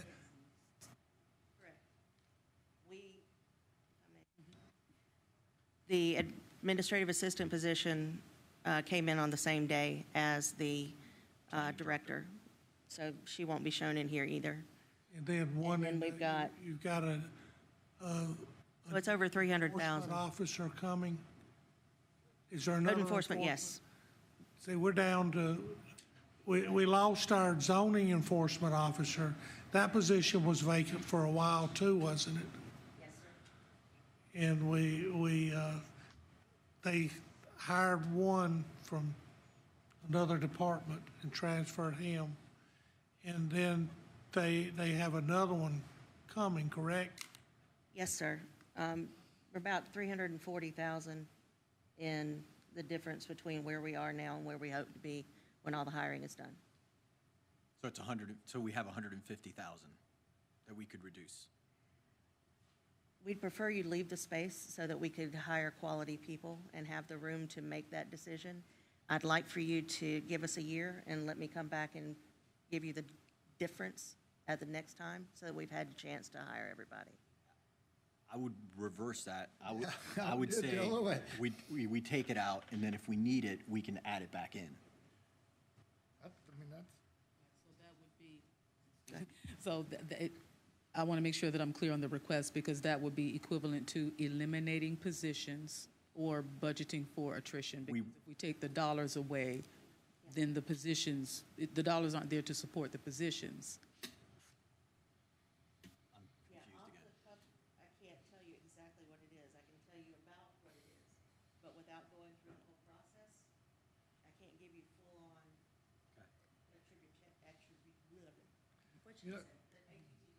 Attrition. That's it. But Mr. Louise, you're making the point that you think that for some reason there may be more money in that line item than the positions that are allocated for the department. So we just need to do some more.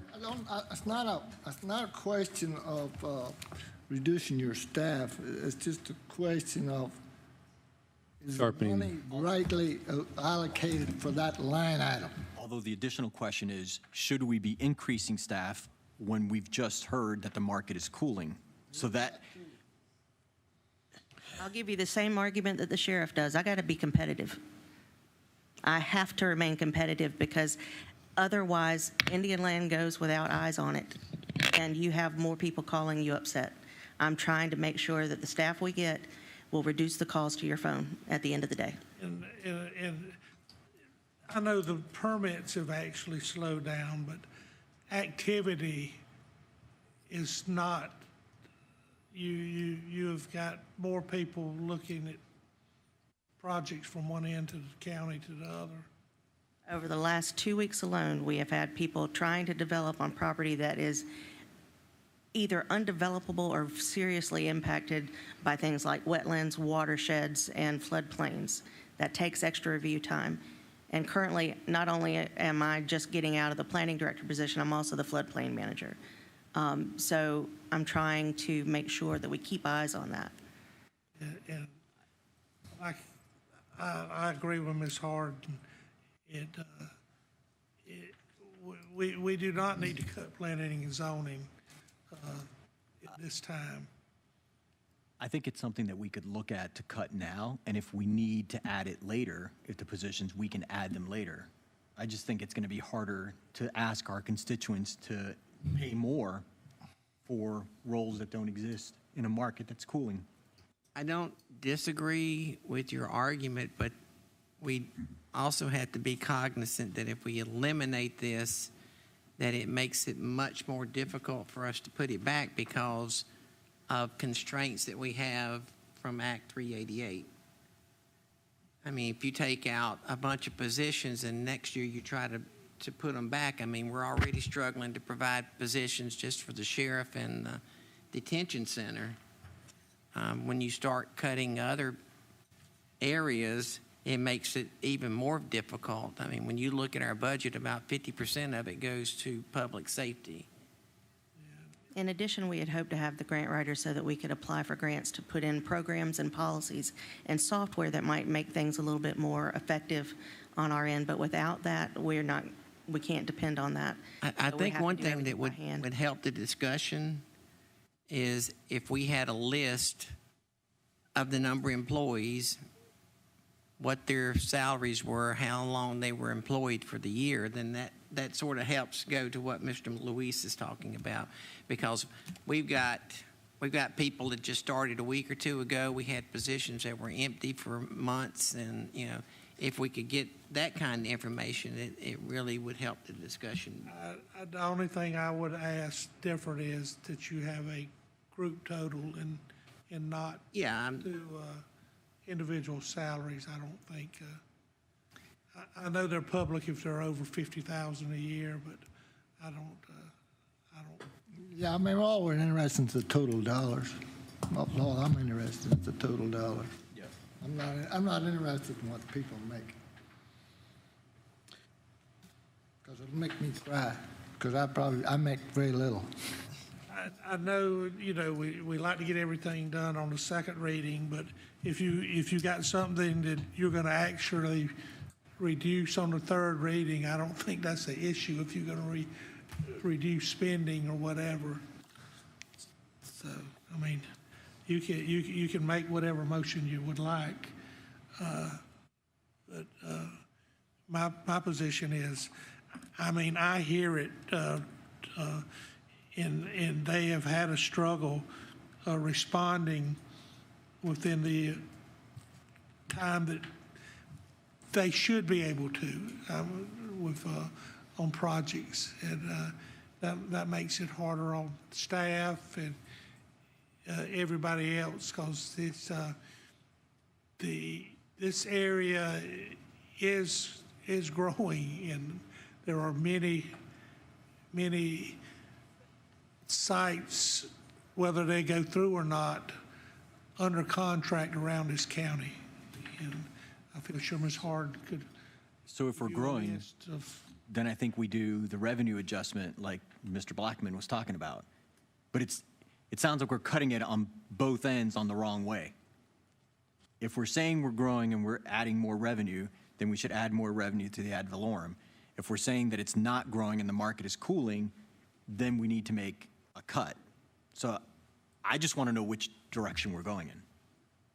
I think short-term you're going down, but long-term, just like the commercial, you know, you got multiple big tax revenue projects coming on in probably 2026. So, I mean, I just hate to see us just start gutting planning and zoning when they are, if anybody needs to be staffed fully, it's them. I got a question. Who cuts the grass at the airport? Last two times it was cut. Who actually did the cutting? I believe a staff member from Public Works. Is that staff member from Public Works in the maintenance part of it, or is he in another part of Public Works Department? I'll have to ask Mr. Cato to come forward if he can answer that question from Public Works. You're under oath, sir. Thank you so much. Yes, it is cut by he has a position out there and has had for years. It hasn't been filled in the last 2 years. So to get the main bush hogging of the runways and the big cutting done, that is being done as available by a staff member of Public Works. And then the area around the terminal is being cut by the small grounds crew that we have that is also listed under Public Works. Okay. All right, thank you. All right. I did have a conversation with Mr. Robinson after our last meeting. I was getting ready to leave, and he came out, and I know the one position he's got open is one of the more difficult ones to fill, and also one of the ones that's more highly compensated, if you want to put it that way. And they're having trouble filling it. They actually had somebody that agreed to be hired, and then we think the city of Rock Hill boosted their salary, and they backed out, so.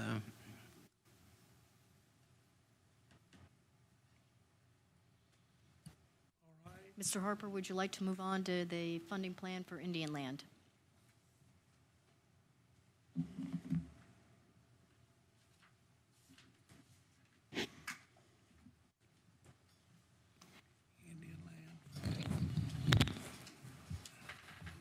So here, the two main points that you want to hit on are the rooftop fee and the increase from 150 to 240. And then that ERU change of 750. The recommendation of 7.4 million.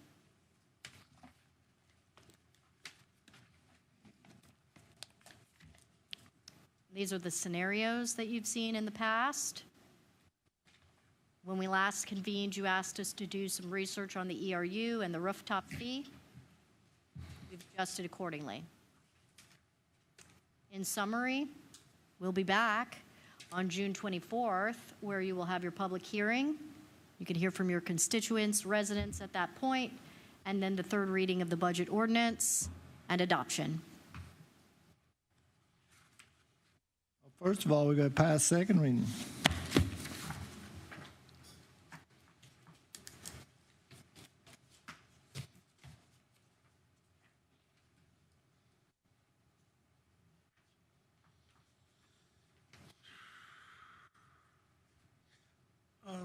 Question on our replacement fund highlights, page 16. On our ambulance, we're on is that a 2-year annual replacement? It's not. This is Yes, we do try to get 2 a year. 1 a year or 2 a year? 2 a year. Mr. Cato, could you answer, Clay? 2 a year? Okay, all right. So that definitely needs to stay in reoccurring. You want to get the 550 to stay in the replacement every year. Yes. And I think the 900 for the 2 ambulances for EMS went up 100,000 over last year. So those costs are going up as well. And some of them have some back order issues, but I think we'll have all of them purchased hopefully soon. Yeah.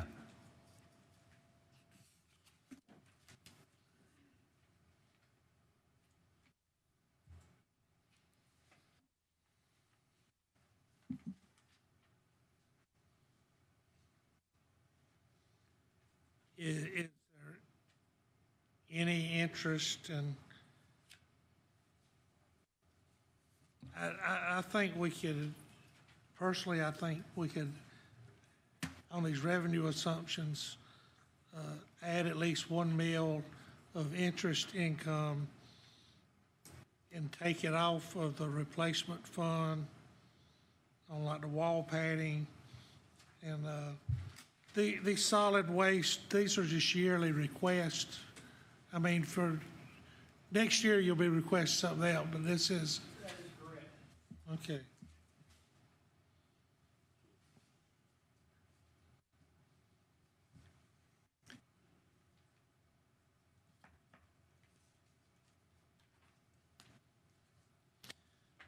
So you're, I want to make any motions? well, I mean, I'm trying to understand, so what you're suggesting is we add $1 million to the interest income?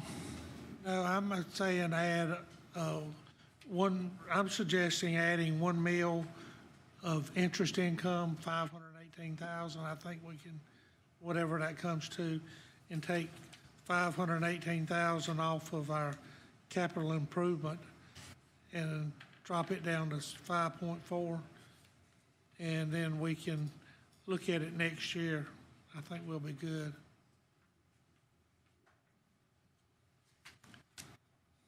And that's still, if interest rates come down, we should still be good.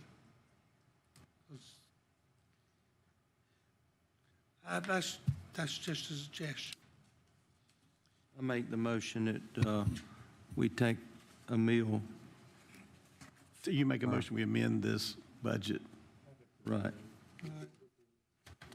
What is your amendment? That we take $1 million from the interest income. We add it. Add $1 million. Add $1 million to the offset the cost of this replacement.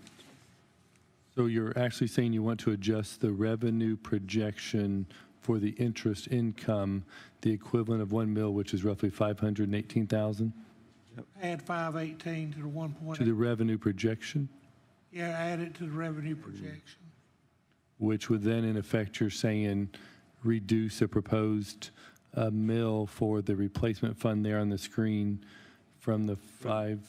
Reduce the millage on the, take 518,000 out of the gym wall padding and flooring,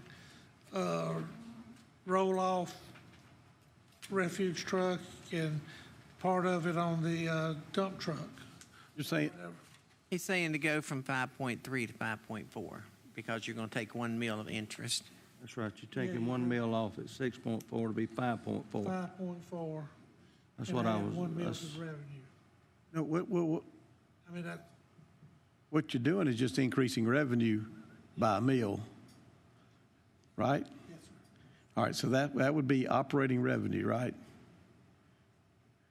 And this would be replacement funds that once you add the mill on there, you've increased revenue. And if you're, Decreasing, which would then cause a decrease in general operating, would it not? Decrease the millage in general it'd be operating. a decrease, you're going from 5.3 currently to 6.4. it would, That's the capital improvement fund, though. That's what I'm Right, taking. but that is a that's what I'm different taking fund, it out sir. of. Okay. But you're right, you can't take the revenue from interest income in the general fund and apply it to this replacement fund. So what you're doing, Mr. Chairman, is correct, is that you're wanting to lower the mill, but also lower the expenses within this fund. But you're also, you can reduce the millage for the operating. They're one-time expenses. I mean, that's kind of what you need Gym to wall do. replacements one time, roll-off trucks one time. I'm not replacing ambulances or fleet vehicles or sheriff or brush truck, none of the permanent ones.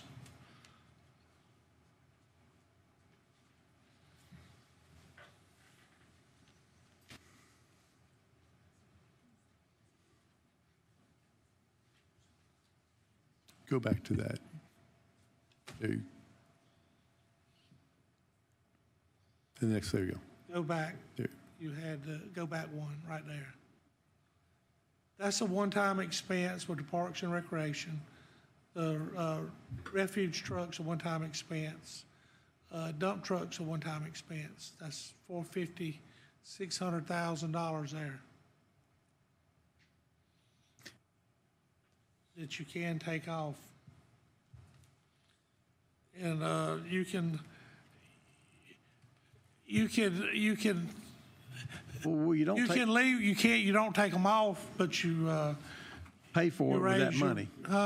You're saying pay for it with that money, that extra Yeah. meal. yeah. You raise your revenue,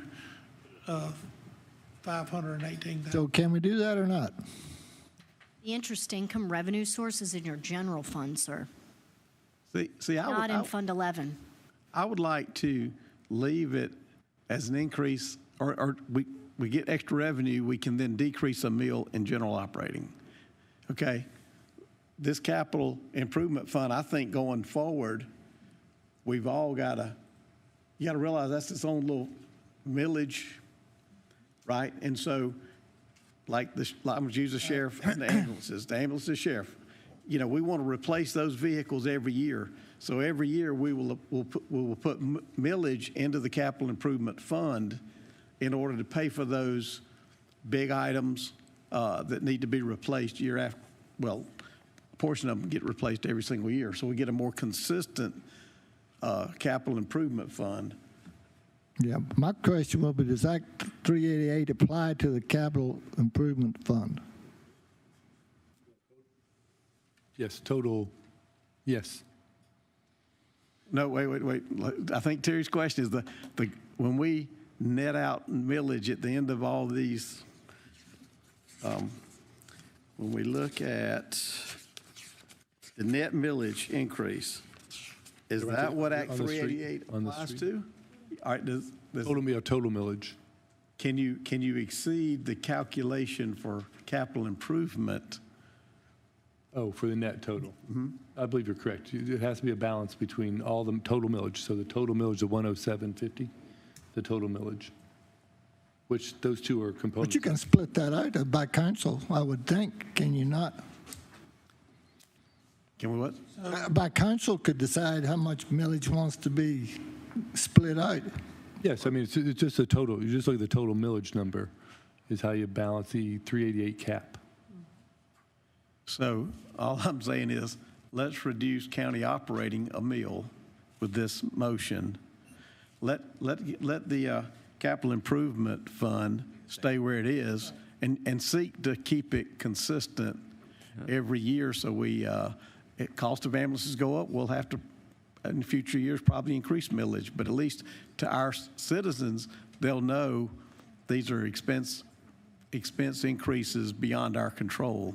If we can keep this millage, and then the sheriff, the ambulances, fire trucks should be in here, all those things we'd at least know that that's going to be somewhat consistent. But I'm not making the motion. Y'all hadn't finished your motion yet, so. If we could take some of fund balance, if our percentages is still, are we at where we're supposed to be with the fund balance? With fund We could balance, take yes. that, some of that, and use some of this one-time purchase stuff, a meal of. I usually don't make motions since I'm the chairman, but am I allowed to make a motion? Of course. I would like to make a motion that on our revenue assumptions, that we increase our current projection on our interest income from $2,035,495 to $2,035,995 plus $518,035, whatever that comes to 20. You got it? That still leaves us 1.3 million less because rates come down. And we should be in good shape. Does that make sense? Will somebody second that? Yeah. Thank you, Sherry. All right, Let's just add it up. add it up. So the current interest income projection that staff, auditor, treasurer have made is for $2,035,495. If you add $518,035 to that projection, you get a new revenue projection just for interest income of $2,553,530. That is correct. I would like to make a motion that we change our revenue assumptions on our second reading from $2,035,000 to $2,553,530. I'll second that motion. I have a second. And Mr. Chairman, then did you want to put the corresponding reduction in the Might millage not with second that? that. We reduce the county operating by 1 mil. So that would then be 90.20 mils in the operating fund, because we have to get to, for third reading, millage rates. And so if you want to take on the operating one, That's Then- fine. The way the motion stated, I'll second it. I have a second for Mr. Graham. Well, I'd like to hear from Mr. Marstall one more time. Say it again, Dennis, please. we want to make sure, so with the corresponding revenue reduction, it sounds like he wants to do a corresponding millage reduction for the operating millage. We have to state within the ordinance what the operating millage will be. And so I believe what he said then, to reduce it by 1 mil, that would be 90.20 mils. 90.2 mil. So that would be the current amendment on the floor right now, if I heard that correct. Is that your second? Yes. Yeah, we got a second. Discussion? So our net at that point would be 1.6 mil increase. Right. I got an amendment after yours, but we'll vote on yours. Well, let's go on and vote on my amendment. All in favor, raise your right hand. Hey, we have unanimous approval on our first amendment to our budget. Mr. Blackman. So again, I come back to ad valorem without any better data than we've got at this point. We are talking about a 3.7% increase for next year's budget for 2025. For 24, we have a 48% increase. For 23, we have a 47.8% increase. And then when we go back to 2021, it's an 8.43% increase. Now, y'all do understand every time a house is sold, if I sold my house and moved to Myrtle Beach, the assessor is going to reappraise my house at a much higher value because he's been limited to 5% per year during reassessment. So we have that factor. Then we have the factor of how many closeouts we have that adds to our, again, what I call natural growth. So if we were to, so we're talking about the fact that we've had a $2 million increase way back when, and it went to 2.998, then it went to 4.4, which is extremely high. And now we're only saying it's going to be 1.2 for next year. We're 1.2. 1.250773. That's what is being called for in these revenue assumptions. Clearly, we can go all the way back to FY 2021 at $2 million. Where are you looking at, the ad valorem? Yeah, but Steve, I actually did the math while y'all were discussing other things, and I've come up with how much increase each year. 2 million this year, 2.9 here, 4.48, and we're saying only 1.2 here. I don't see why we can't easily add another $1 million. Well, actually, $1,036,000 to save 2 more meals off this operating budget. Are we? And besides, even if we were to, if I'm wrong and we don't make that, we have plenty of surplus to make up for that $1 million anyway. That's what you have. Part of the reason why you have your fund balance, it is a surplus for rainy days. We are far exceeding any rainy day right now. And I don't ever want us to not meet the revenue assumptions. But I just think we're doing a huge disservice to our citizens if we, and as we've been arguing or talking about, debating, are we going to have bad times? Or are we going to have good times? Well, I still think that at a 2 mil increase in that assumption, I think we're hedging our bets that we don't know whether it's going to be a good year or a bad year, but at least we're not putting excess burden on the citizens. I agree. And if we're wrong, we can make an adjustment next year. Yeah, fund balance will cover it for us. Because all I'm asking for is $1,036,000, and we got plenty of Just fund. make it $1 million. Well, I'd rather get the millage down. Meals, you do it 2 meals. Yeah. That's why I'm saying that, Terry. Are you making that motion? Make that motion. I'll second it. All right, we have another amendment from Mr. Blackman to add 2 meals to our current projection of our ad valorem. So you're going to have to state the millage too. So therefore, it would reduce the millage down to. Yeah. We're currently at 90.20 from the last amendment. Is where we currently stand is 90.20 from the last amendment. So that would take Make us it 89 too. To 88.20. That would take us to 88.2. Oh yeah, we already down 1. Yeah. So you're saying the revenue projection for ad valorem would go from 35,037,698 plus the 1,036,000, Right. which equals 36,073,000.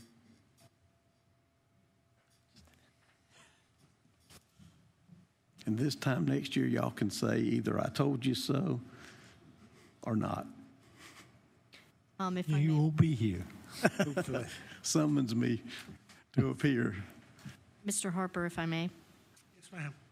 let's be mindful that next year is a reassessment year, just to put that back in your head as well.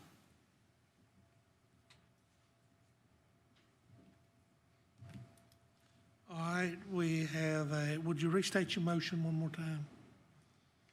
So I make a motion that we change our revenue assumptions for the ad valorem line from 35,037,698 to assume that it is going to be, it's going to be added on 1,036,000 $36,000 for a grand total of $36,073. 36 million. Huh? 36 million. What'd I say? 36,000. 36,073. Rounding error. 698. $36,073,698. Mr. Louise, you Second. Yes. discussion on that? We're ready to vote on Mr. Blackman's amendment. All in favor, raise your right hand. Likewise, that amendment passes by unanimous approval. Any more discussion on this budget? So that puts our... Mr. Chairman, I want to make sure that we do stipulate for the third reading. We currently have the capital improvement millage stated in your ordinance tonight at 7.3. We need an amendment motion to stipulate that it's been lowered to the proposed 6.4. I make that motion. Second. Mr. Blackman. Second. Mr. Graham seconded that. To change our capital improvement millage from 7.3 to 6.4. Any discussion? All in favor, raise your right hand. We have unanimous approval. Any more discussion? So our millage rates would be, let's make that, what'll be advertised, 88.2, 6, 6.4, 3.9, 107.5 total. And then the change from the previous year would be? Well, the 107.5 is going to change. 107.5 will change. Should be 104.5 because we reduced it by 3.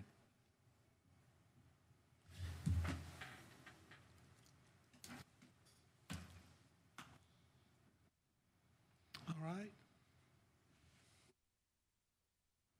104.5 would be the total mills, Correct.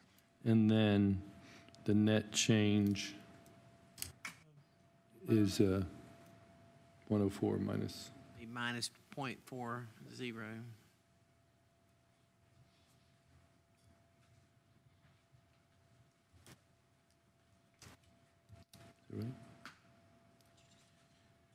All right.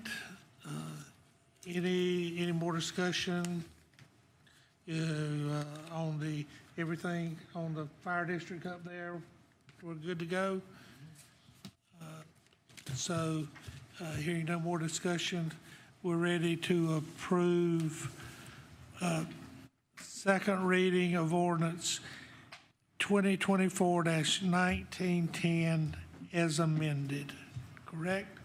All in favor, raise your right hand. We have unanimous approval, second reading of our budget. Let's move down to second reading of ordinance 2024-1909 regarding approval of the amendment to the capital improvement plan, the CIP, to have a motion. Motion to approve. Motion from Mr. Graham. Second. Second from Mr. Carnes. Mr. Marstall, Mr. Priest. Ms. Provuznak, she will just highlight that within your packet there, we have a list of projects for FY25 for the CIP. As we've highlighted, Ms. Provuznak can highlight. Those are a plan that we talked last meeting that I would come back to you in July or August with a potential funding plan for general obligation debt for some of those, because the CIP does have its own debt millage that is paying existing. Off existing, these would be new projects. As you see in the whole list of the 34 projects, we would come back and prioritize those for you, but those are just proposed. The action tonight just acknowledges the plan, correct, Ms. Provuznak? And then if we want to do a funding stream, we'll come back with a general obligation. So we can adjust these. Yeah, you'll have the opportunity. These. Yeah, oh, absolutely. Yeah, you'll have the opportunity to do that. You do see there that the Planning Commission weighed in on some of their rankings. You see some of my priorities, but they were not set in stone until we have the funding plan that council adopts.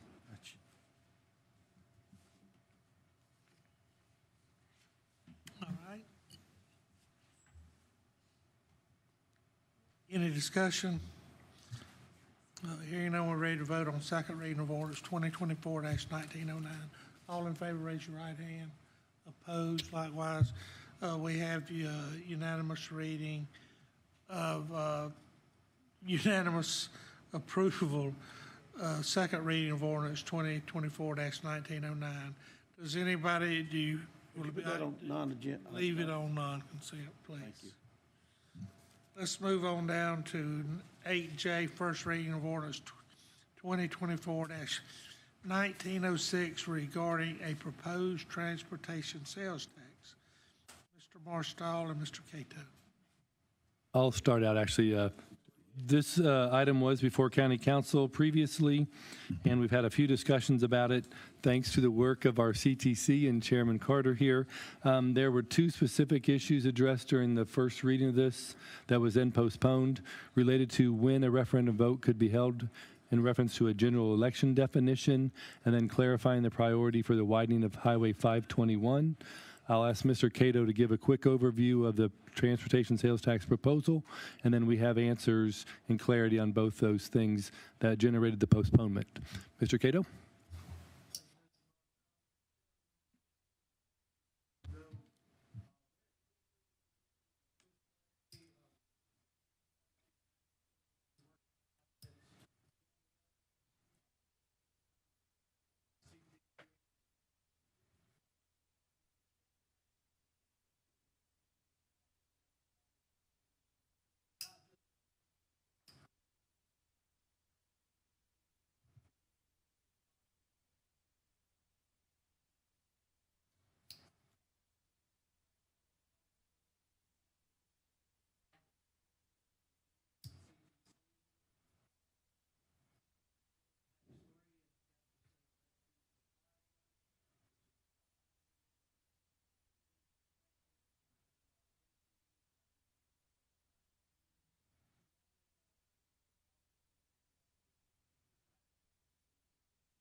The locations where they're at, so we have prioritized some of those roads. And then I'll pause briefly on this one when we're talking about prioritization and stuff. We met and discussed specifically with CTC, and they recommended 75 million. Staff, we kind of bumped that up using the full projected 400 million. We think 100 million of these funds could go to more local type SCDOT, lower volume roads. Our roads in our municipalities, such as the town of Heath Springs, Van Wyck, and Kershaw, we've met with their reps, as well as roads in the city of Lancaster, which a lot of those roads are actually DOT-maintained roads. But if you live in one of those areas, or even in our rural parts of our counties where the roads we maintain, probably from a prioritized system, you're looking at these roads couldn't be done. With some injection of these funds, you could, when I say we, I mean the county public works and working in tandem with local DOT and the municipalities, we could get probably $3 to $4 million out a year on the street, have 2-year completion dates, and you'd be seeing a lot of progress with this amount. I know it's a high price tag, about a quarter of it going to local and municipal roads, but I think that's very important, as did the CTC.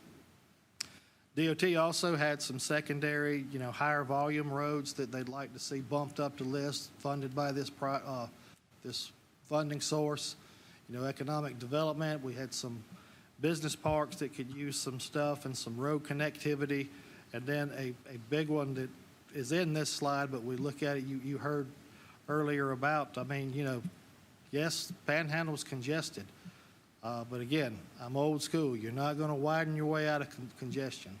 We all kind of agree that getting people off the main roads and having a future collector road plan and system, this funding, as we met with our legal team, we can use that for land acquisition for right-of-way before another development or business is built where you want to actually have your collector road. So I think that's pretty important as well. Greenway sidewalks, we heard from those folks and CTC come up with some funding for those type projects. That's important. That's part of quality of life and walkability and connectivity and such. So that's a good item there. And then again, with the miscellaneous, with a funding source like this, we'd love to find matching funds, whether it be with DOT, an MPO, or some other agencies. You're going to have inflation. Goodness gracious, the contracts we're doing now that we're 2 years behind on, we're seeing price increases on those. Roadway work's no different than the building industry or anything else right now. Those prices are going up.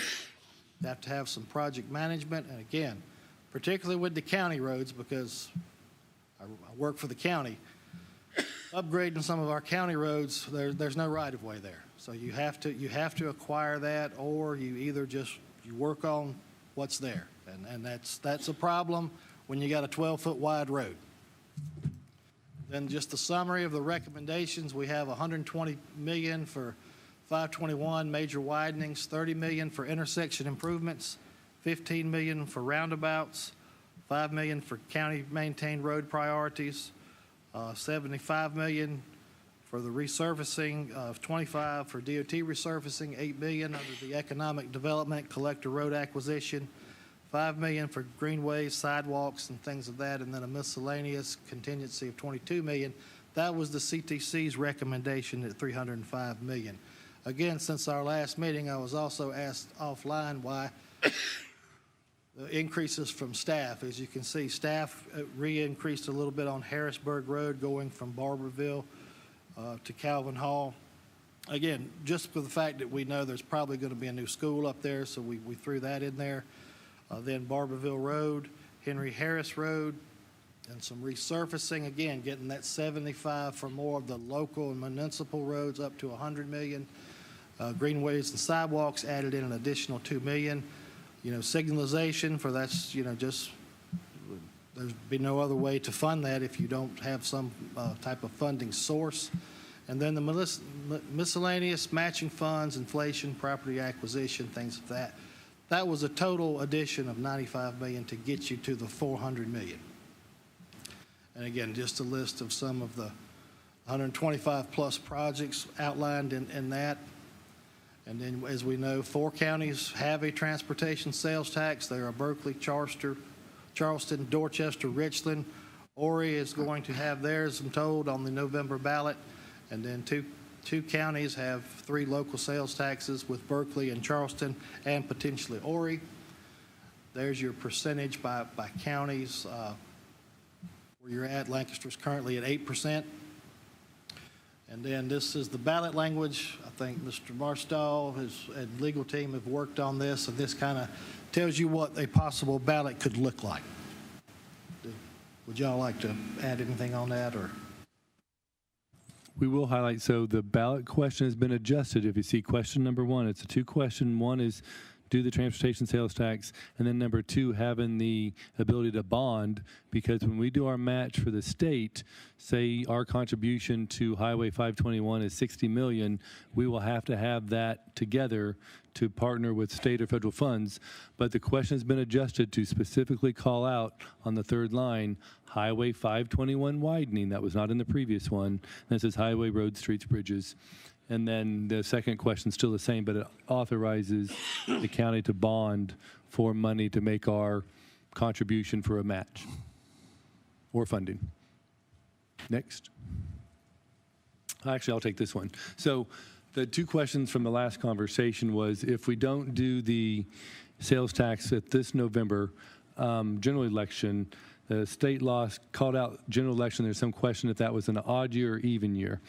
Our attorneys talked to the Attorney General's office, and so there is parameters that we can do this, either this general election of November 24 or next year in November 2025. So you do have that option. There's no concern for timing of this. Anything you want to add to that? And then, but right now, there's only limited municipal elections next year in November. So if you do want to move forward and wait till next year, we would have to budget for the cost of a county-wide election, which is roughly $60,000, talking to our elections director. So there would be a little bit of a cost if you want to wait. Otherwise, the election is factored in and shared and funded by the state for this November's presidential election. And then the overall wrap-up on some of this is that, we back up one more. When we talk about the timing, if you're considering certainly now versus next November or wherever, traffic and congestion is a leading complaint, particularly along Highway 521. But North Carolina has a plan to widen 521 to the state line starting in 2026. So no matter our time frame, the state of North Carolina seems to be working on a timeline to widen to bring it to our border with a widened 521. Also, Highway 521 will not become a state priority or obtain federal funds unless there's a local funding identified. So it's been part of the genesis of this, with Highway 521 being a larger share of the overall package. But then also, most states and roads will remain on the state's funding availability. As Mr. Cato highlighted, we could deploy maybe $3 million a year. Most of the roads of the 125 projects are within the local towns or municipalities, cities. And so otherwise, they're on the DOT schedule, because the funding as it comes available is what DOT will help distribute. And then the transportation projects take time to plan, design, and address. So even if this goes to the ballot and passes in November, it could still be 6 to 8 years to drive time on some of these. But a lot of them will move in tandem, where you could do a roundabout in one part of the county, you could do widening in 3 of the towns, and you could be working on 521. So all these projects will kind of move in tandem. And then certainly keeping up with growth, we're getting ahead of growth. The road costs are anticipated to continue to escalate. And then we know that, I think one of the overall factors council's weighing is that there is going to be a referendum already on the November ballot for the Lancaster schools. And so I know you all have to weigh that differently as you think about this year, next year, or on down into the future. But those are kind of the timing factors as I've heard the conversation go. Otherwise, for us, the timing factor is we have to get this on the next slide to the voter registration to make the ballot for November 2024 by August 1st. So you have time between tonight. If you go forward to the first reading, that would keep us on track to meet the state deadline to be on the ballot. Otherwise, we would, if you go forward, would do an education campaign, and then it would show up in the November 2024 ballot. So those are the new information that we wanted to bring to you based upon your last conversation.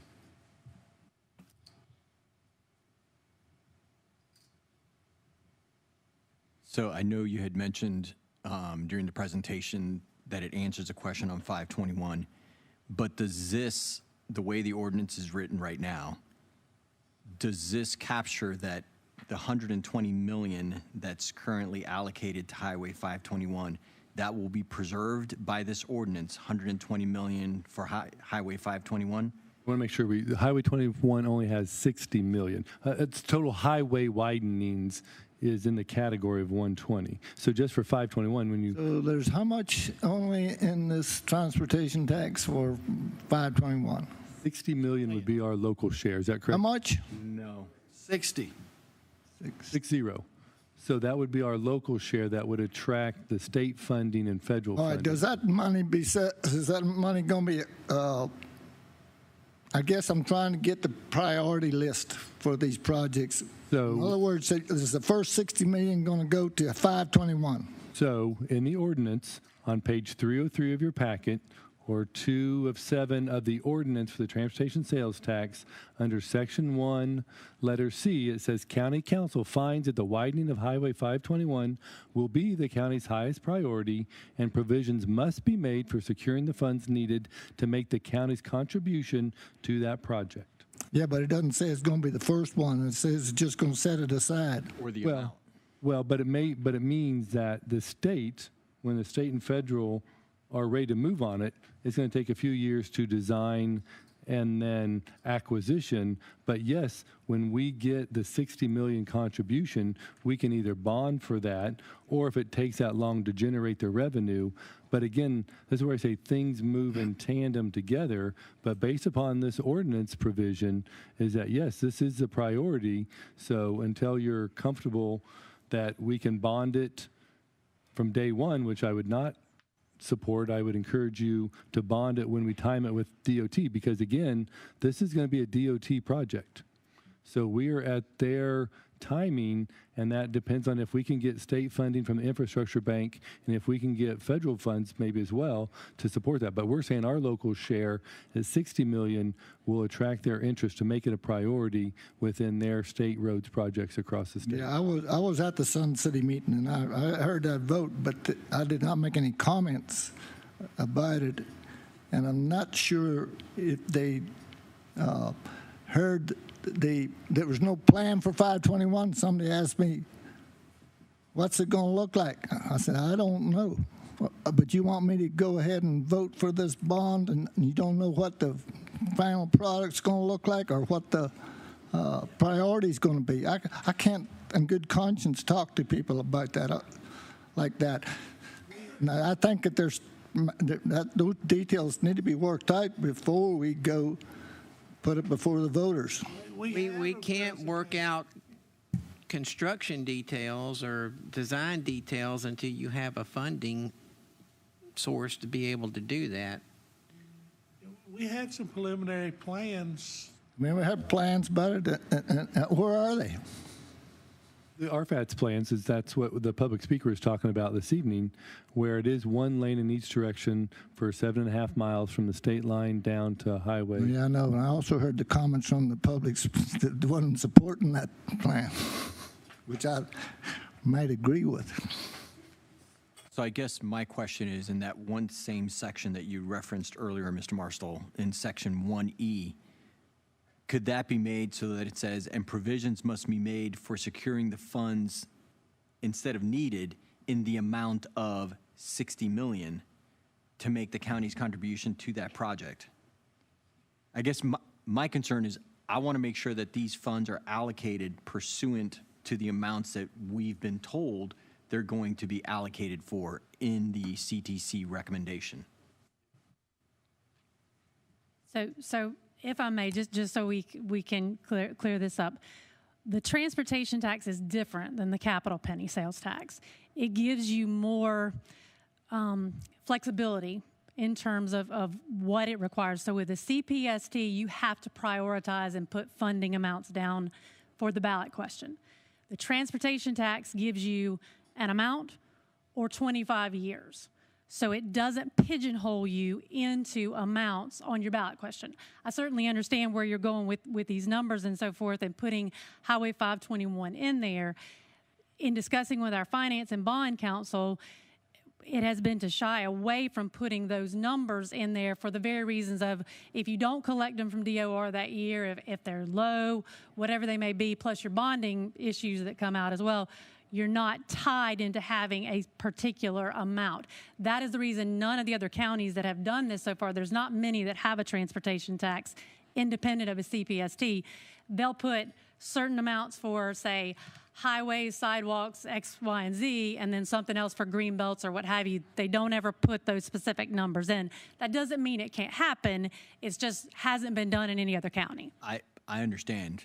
My concern is the folks that I've talked to in my district do not trust us to do that. So I understand that we don't want to be pigeonholed, but I think they want us to be pigeonholed so that we ensure that the funds that we're allocating are in accordance with what we've been told they're going to be allocated for. So I just can't support it without knowing that consistency. Could we reference I mean, we've got a detailed list here.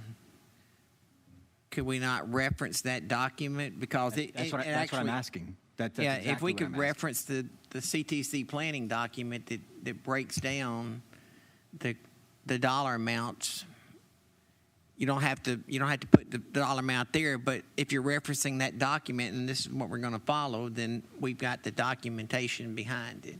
But that would not be part of the question to the voters, though. Are you saying attach it so that's part of the question to the voters? It would have to be. I think it has to go, the voters have to understand it if they're going to vote for it. I mean, I know that the constituents would ask me that question. You could do like, the imposed in Lancaster County for not more than 15 years or until a total of $405 million in resulting revenue as outlined in the CTC proposal, and then go from there. Then that way it references back to the document and the outline for the funding and expenditures.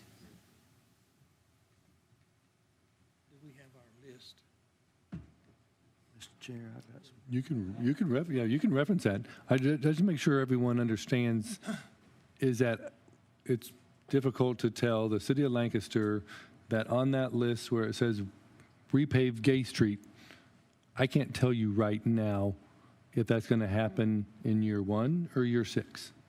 And so I don't want to set up some I false... don't think that's what we're asking is Okay. about putting timelines down, because 521, I will be right up front. It's not going to be the first project that's going to be funded, because it's going to take 2 or 3 years just to get design work, the approvals from the state and the federal government to be able to even start the project.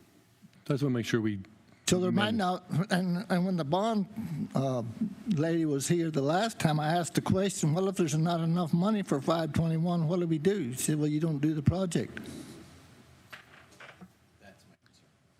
Well, let me, so Terry, if it's not enough money to do 521, do you mean the part we contribute out of this, or you're talking about the total project itself? Either way, I'm concerned that some of the smaller projects are going to get done, and the cost overrun is going to be huge on 521. That's my concern. That's a very valid concern. It really is. I mean, and I'm also concerned, I know we're focused on, I'm also concerned that Lancaster County is going to have a 9% sales tax. I already got people complaining about that, but I know that. We're giving them an opportunity to vote it down or up. They can do that, but I think we need to be clear on what we're telling them, what this 1% transportation tax is going to do. Mr. Yeah, I've looked at this thing about every which way you can look at it, and me personally, I think this project was rushed from to start with. We throwed it on Mr. Cato and the County Transportation Committee and didn't give them a lot of time to do a lot of planning and stuff. And it's been rushed, just like right now, we don't know which way we need to go. This thing it's just been rush on it. And something of this magnitude, it needs slowing down and decide, get this thing in order and prioritize and stuff. Also, we just need more time to study it and plan it, basically, is what I'm saying. We need to prioritize our projects, as some of them were saying. And moving utilities, as I told y'all last time that I talked to a real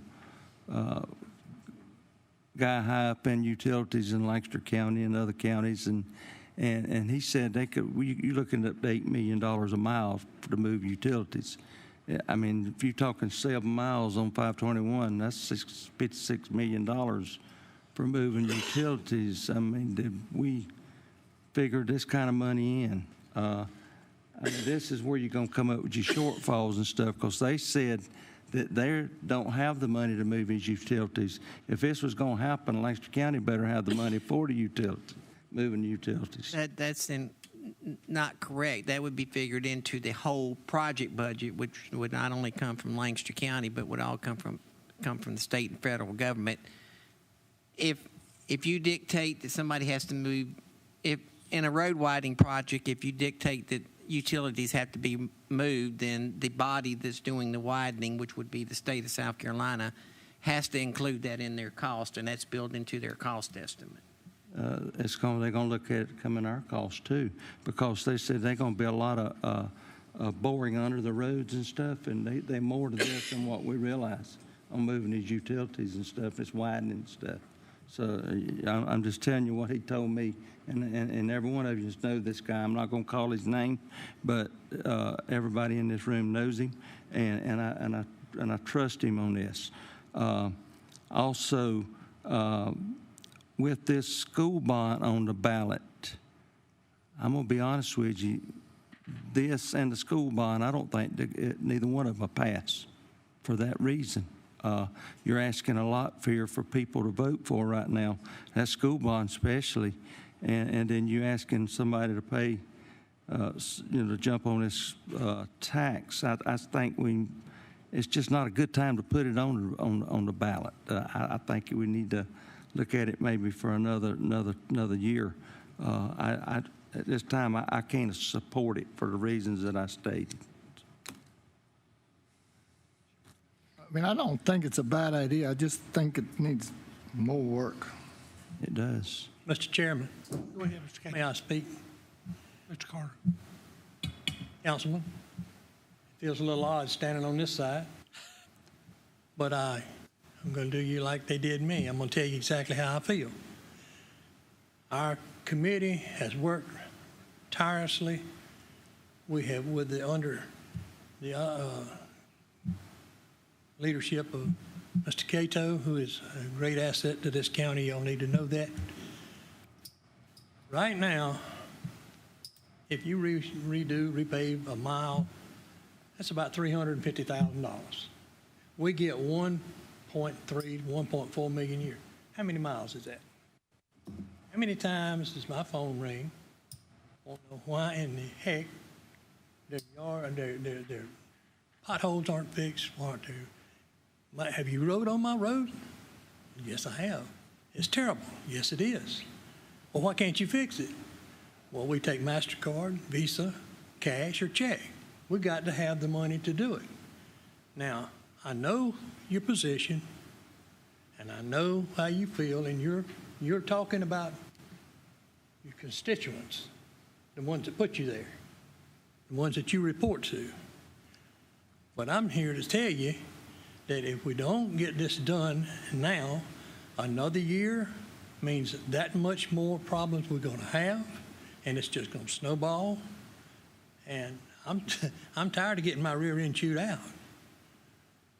I really think, and you should trust the voters. You should put it out there on a ballot. They got one or two ways they can go, yes or no.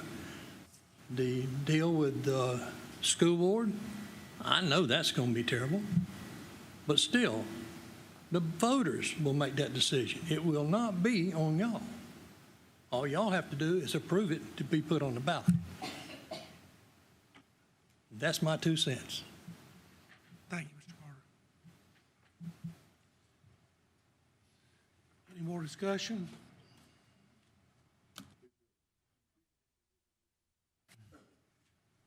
Oh, we ain't got a motion yet. No, presentation's done.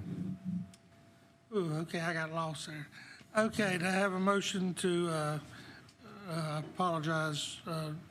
bring first reading of, to have a motion to bring first reading of ordinance 2024-1906 regarding a proposed transportation sales tax to the floor. I'll make that motion. I'll second it. Second from Mr. Carnes. Further discussion?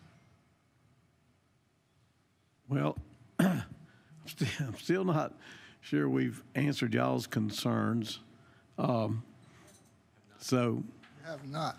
yeah. And I don't know if we were to go ahead and this is an ordinance, so we've got more readings to go through. I would, well, let me go back to what Mr. Carter said.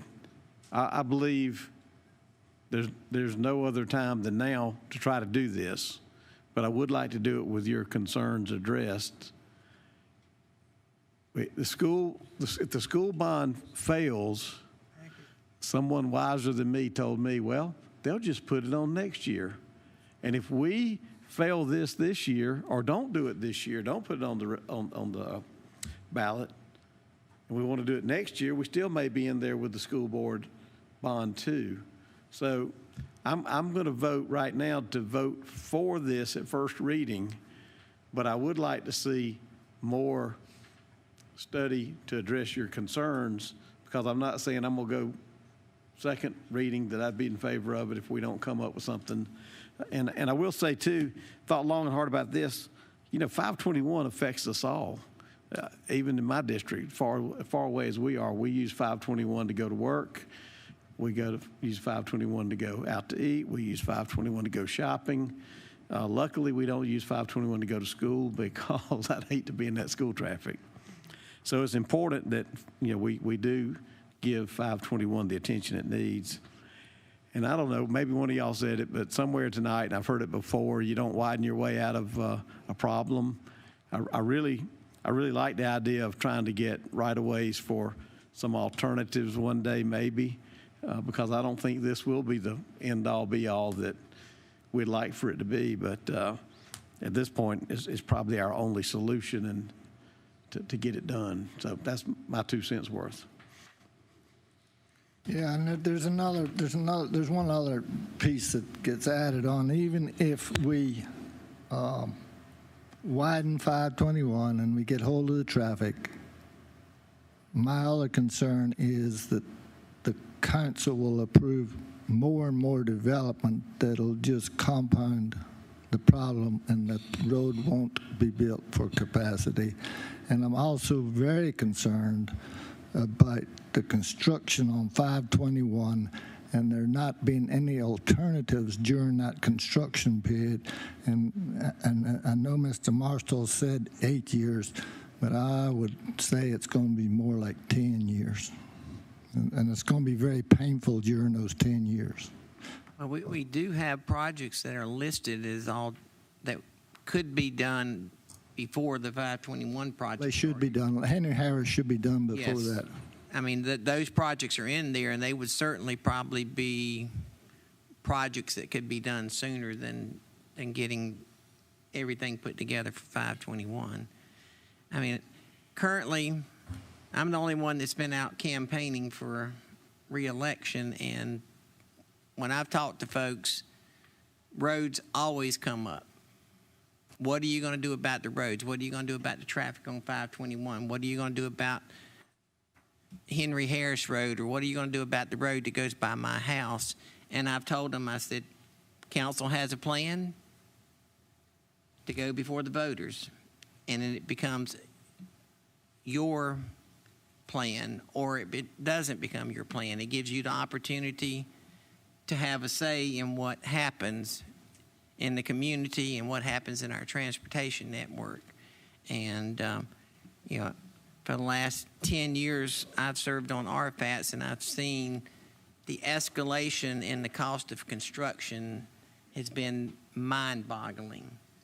I mean, we have one project right now that when it was initially estimated, they're in the same estimating school we're in as a county. Started at $75 million. It's now up to, $140 million? Mr. Luis, the intersection in Fort Mill. Is it 140 or 150 anyway? It's changed that much in about 4 years. And every year that we wait, we've already dug ourselves in a deeper hole. Can I ask staff if they can provide the language to address our concerns about the priority? Yeah, I think there's a way, I think we can build off of that E that we've added, because you want to have some dollars. Your primary focus is to have dollars committed for the 521 widening, which is $60 million is a recommendation. And let me be clear, it's the dollars allocated as we've seen the recommendation from staff and CTC. So, because I think Ms. McGriff, when she was here last time, she wanted to make sure that the roads that they were concerned about are also covered. So I want to make sure we're all on the same page and that our constituents understand exactly what these funds are going to be utilized and how much is going for each project. Because to Mr. Graham's point, it makes it easier for us to say, this is what we're doing. We'll make sure.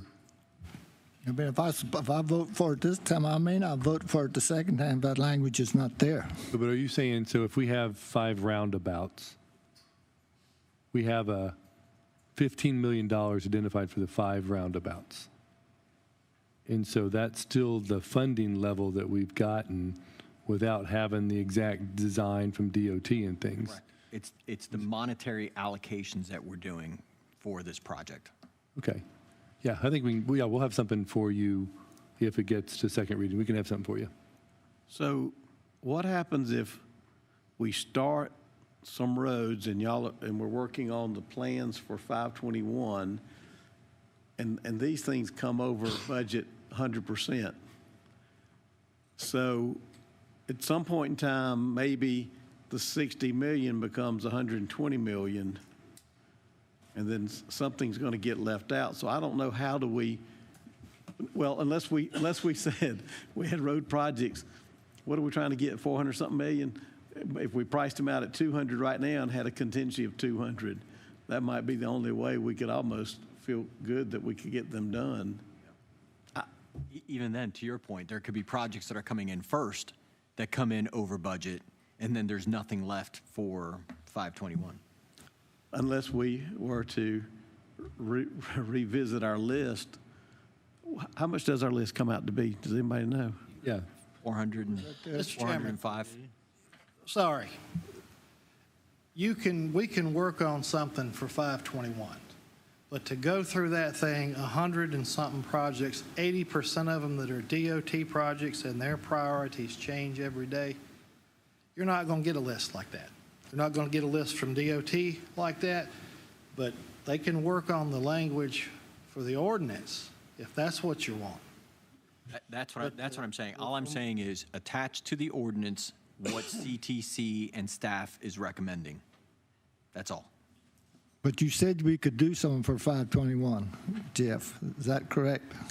That's what you're looking at right there, or what I'm looking at. I mean, I don't. Well, it doesn't tell me. Well, but I think You're not. But Terry, get back to what I said. Can we not have a 100% contingency fee or 50% contingency fee in this thing to make sure we know?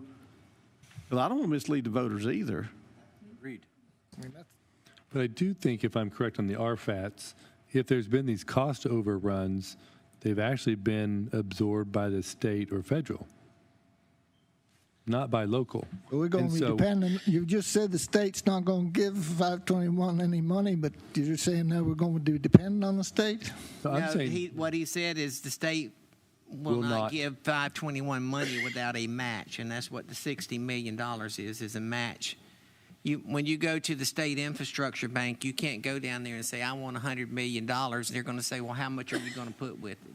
And that's what our match is. That's our ability to go to the infrastructure bank and to the federal government and say, we've got this much skin in the game, now it's time for you to step up. But again, I think even the portions of Henry Harris that are state maintained right now, there is going to be a lot of state skin in the game for a lot of these projects. And so generally, part of the way it's been working is that they've covered a lot of the overruns. Well, Henry Harris is going to have 2 roundabouts and a replaced culvert in the near future. So if we're doing something to Henry Harris, we need to coordinate all of those things together. That's why it's good to know earlier rather than later as we go forward. This is what I'm talking about. There's no plan here. We've come up with what they've done their job, but our job of the planning of it is not to where it needs to be. Is why I can't support it. I can't either until I get more details on it. Well, I think we beat this dead horse. Oh, yeah. Just go ahead and vote. Yeah, because And- I would like to see it go to the public and let them vote on it, because we can either say no here, or they can say no or yes, leave it up to our constituents. So I think we're ready to vote on first reading of ordinance 2024-1906. All in favor, raise your right hand. Opposed, likewise. First reading of ordinance 2024-1906 passes by a vote of 4 for and 2 opposed. Any other items on our table? All right, so let's move on down to our executive session. I need a motion to go into executive session for receipt of legal advice subject to the attorney-client privilege regarding a potential contractual matter related to the acquisition of property, and receipt of legal advice subject to the attorney-client privilege regarding a potential contractual matter related to the EMS headquarters bay, and to invite the deputy county administrator into executive session to discuss both of those matters. I have So moved. motion from Mr. Carnes. I have a second. Second from Mr. Graham. All in favor, raise your right hand. We have unanimous approval. We are now in executive session.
We ready? I'd like to call this meeting, Lancaster County Council, back to order. Do I have a motion to come out of executive session? Second. Motion from Mr. Blackman, a second from Mr. Carnes to come out of executive session. All in favor, raise your right hand. We have unanimous approval. We are now out of executive session. Mr. Chairman, for the record, council met in executive session in regards to two items: the receipt of legal advice subject to the attorney-client privilege regarding a potential contractual matter relating to the acquisition of property, and the receipt of legal advice subject to the attorney-client privilege regarding a potential contractual matter relating to the EMS headquarters bay. No motions were made and no votes were taken. Thank you. And at 9:18, could I have a motion to adjourn? Second. From Mr. Graham, second from Mr. Mosteller. Any discussion on that motion? All in favor, raise your right hand. We have unanimous approval. We are now adjourned.